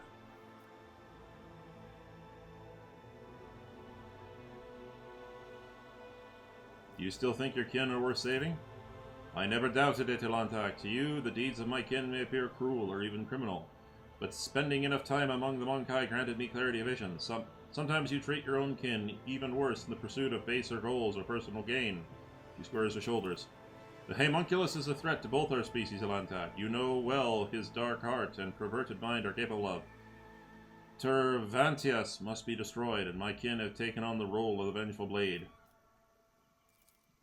There is no trace of the board Caligos Winterscale from a few moments ago. The rogue trader is now closely studying the potential battlefield, his enemies, and the heads he intends to claim as trophies. Hey, Caligos. You cannot kill the Eldari. What? Why? Taken aback by your statement, Winterscale lowers his power axe for a moment.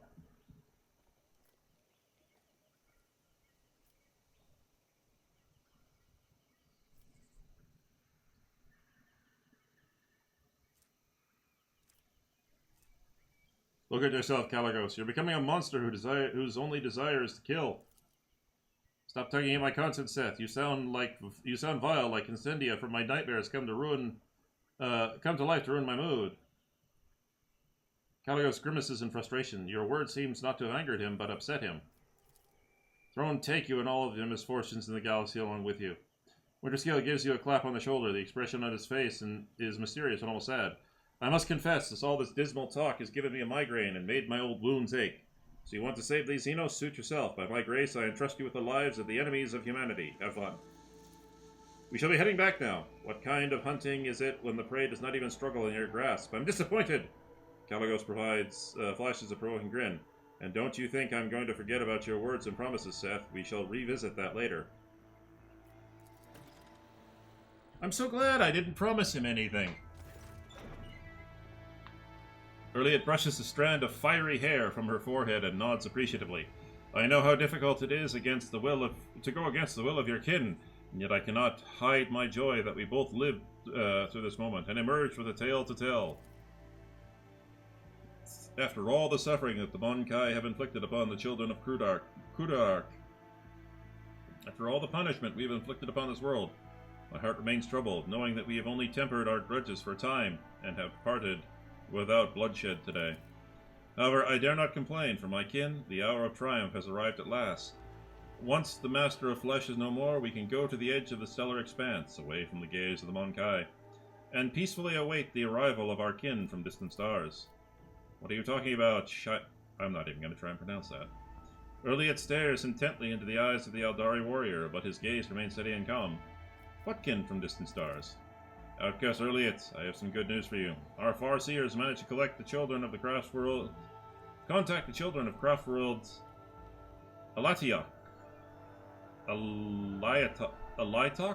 Alitok, and soon your fellow outcast will visit the part of the galaxy that the Monkai call the Expanse. They will take us away to give us a new home. His gaze is on you, wondering if he should continue. Is that what an adherent of the path of the warrior wishes to tell me? Were these words meant to comfort my heart? Erliot's words ring with contempt and desperation. Alas, Syria and your children once again seek to appease their pride by sending their kin to Monkai worlds, there to find nothing but blood and death. The Farseer's mistakes doom Krudarok, and their excessive cruelty and thirst for vengeance almost doomed those of us who managed to survive against all odds in the void between foreign stars. You know just as well as I do, but you continue to do their bidding. You would take the Webway Gate and go away. You could take the Webway Gate and go away from the dangers and tribulations of the Expanse, but you've chosen to stay here instead. You are dying. You are feuding with the Monkai. Have not the children of Asiran spilt enough blood? Is it not enough that we have lost our home? Why do you wish to expose even more of your kin to mortal peril? It is too late to change anything. The deed is done. Their will carried out. The outcasts from Alitok will come to the local stars, and we will leave with them, sister.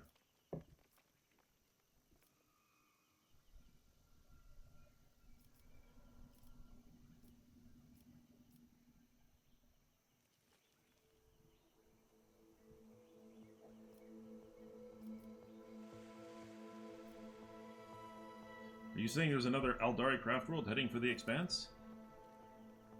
May the Asiran save us from this woe. He folds his arms to his chest in graceful gesture, but the horror is obvious. No, I will not allow another world to perish at the hands of Monkai, not even if this means forsaking my soul. And I'm not going to reveal all the secrets of my kind to you, Elantak. You may have helped us in our hour of need, but I trusted you at the outcast's behest. But I will say this, the warrior of Alitok are coming here to your stars. This is an unalterable truth. This is insane. Convince them to relent before it's too late. It will take the warriors of Alitok many years to discover the Webway Gate, capable of bringing their strike force to the Expanse. Perhaps you'll be too old by then, and only your deathbed will hear the news. The children of Asiran have come to exact their vengeance. For some reason, your words bring a faint smile to Erliot's lips. Worry not, Elantak. It's my turn to rescue your people.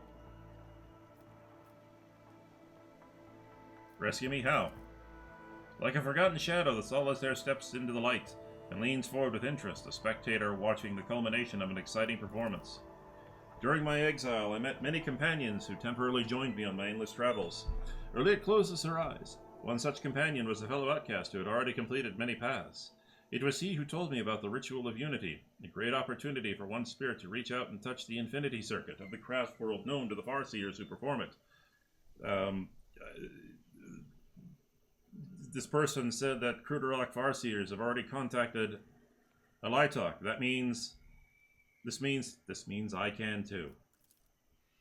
Did the darkness of space drive you mad during your exile, sister? He recoils from Erliot as if from a scorching flame. Even those who walk the path of the seer balk at joining souls with the ancestors inside the circuit. They are wise and know that the ritual is perilous to the spirit.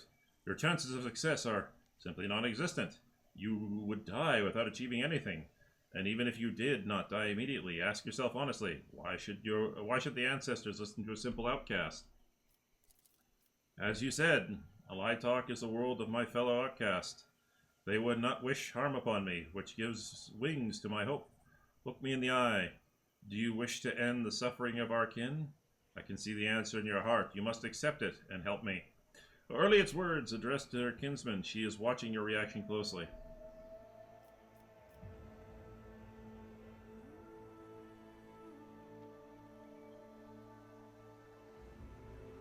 The Expanse is through hard times of late. We do not need trouble with the Aldari, now or in the future. Unless the warriors of Alitok arrive in this part of the galaxy, the sons and daughters of Krudarok will perish along with the worlds of the Monkai. Is that the fate you wish for us? We'll find another way. I understand that it's not easy for those who have lived all their lives sheltered within a craft world to accept that sometimes life leads us down different paths. But the paths that you and the Farseers have chosen only lead to more pain.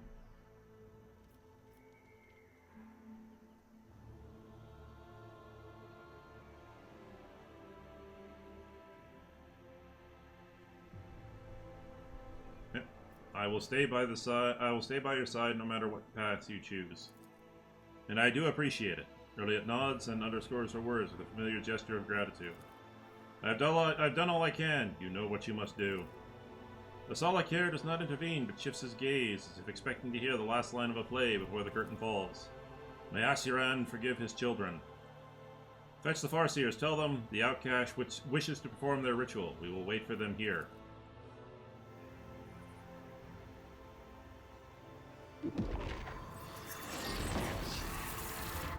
Strange energy that permeated the clearing where the paths of human and Eldari happened to cross is gradually dissipating. All eyes turned Urliet, the Eldari who managed to survive the deadly ritual, but who awoke looking angry and dejected.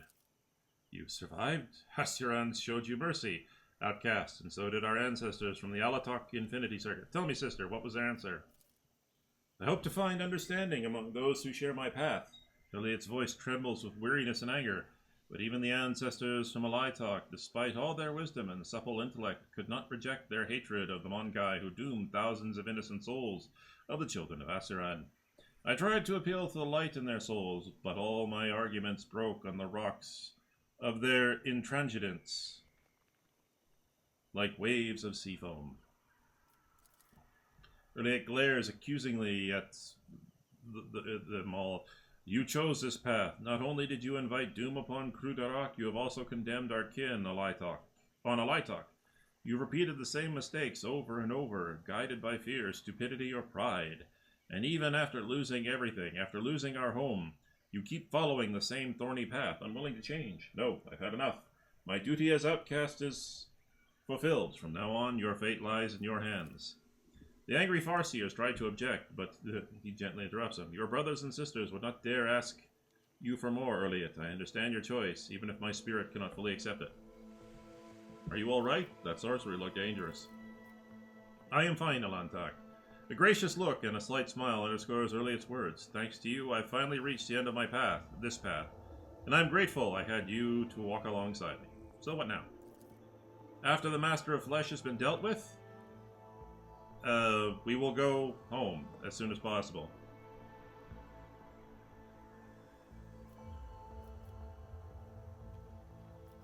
I would not be opposed to cooperating in the future.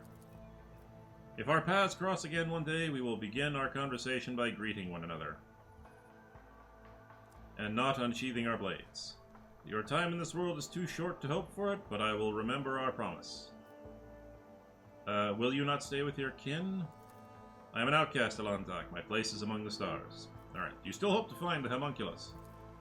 The Eldari produces an unknown Xeno device. The Farseers could not divine where the Master of Flesh makes his lair, for an unknown force is hiding him from the penetrating gaze of the Wise Ones. Children of Asaron have never encountered anything like it before. Having circled the world several times and failed in our search, we ventured to unleash our pent-up fury on the planet in hopes that we would be graced with a fortunate accident. Alas, the fate of the Master of Flesh remained unchanged. The Farseers could feel the beating of his black heart, but were powerless to do anything. This was when our rangers began to deduce the coordinates of his lair based on the readings of the Wise Ones and the lands untouched by the fired weapons, and they would have succeeded had the Monkai not attacked our fleet. The Eldari device thrums, and a holographic projection of the world with several more coordinates appears in his palm. I will share the information I have gathered, for I hope that even a Master of Flesh will not be able to elude two pursuers at once. Alright, it's time to track this bastard down. We will search the part of the world where the local star sets. You should go to where the star awakens. Good hunting to you.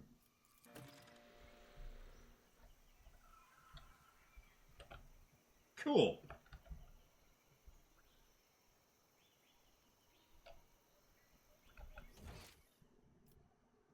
Alright, let's loot. Yeah, I'm not going to rob the Eldari. I won't tolerate weakness.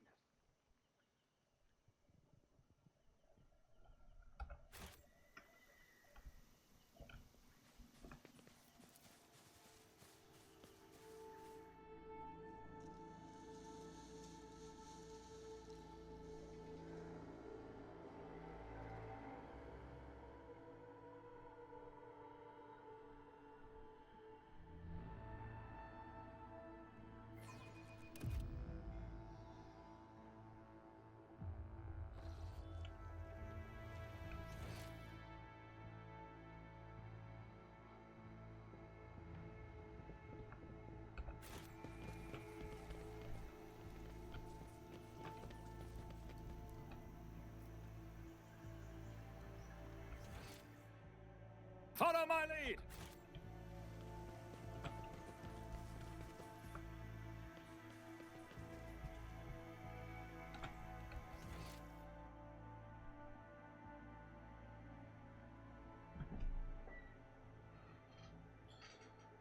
Oh boy!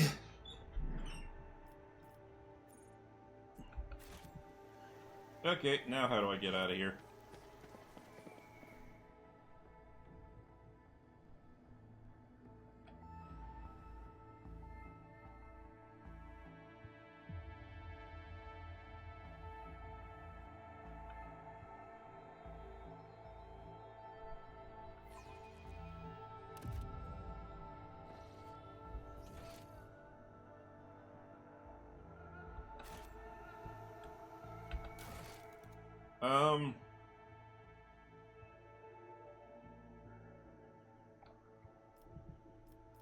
Alright. How the hell do I get the heck out of here? It's about time.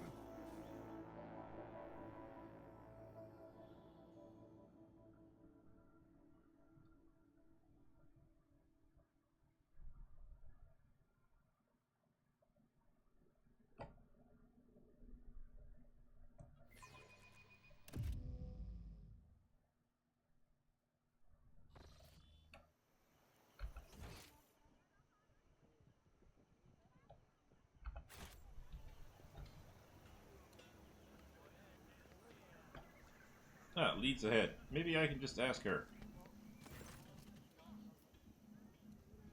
Never mind.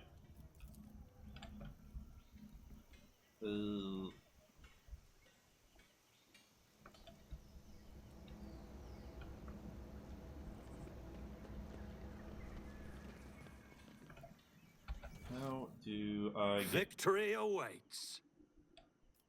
back to the ship? Well, let's just head back to the scene of the slaughter and hope that it gives me a way back to the landing. Because otherwise, I get no freaking clue.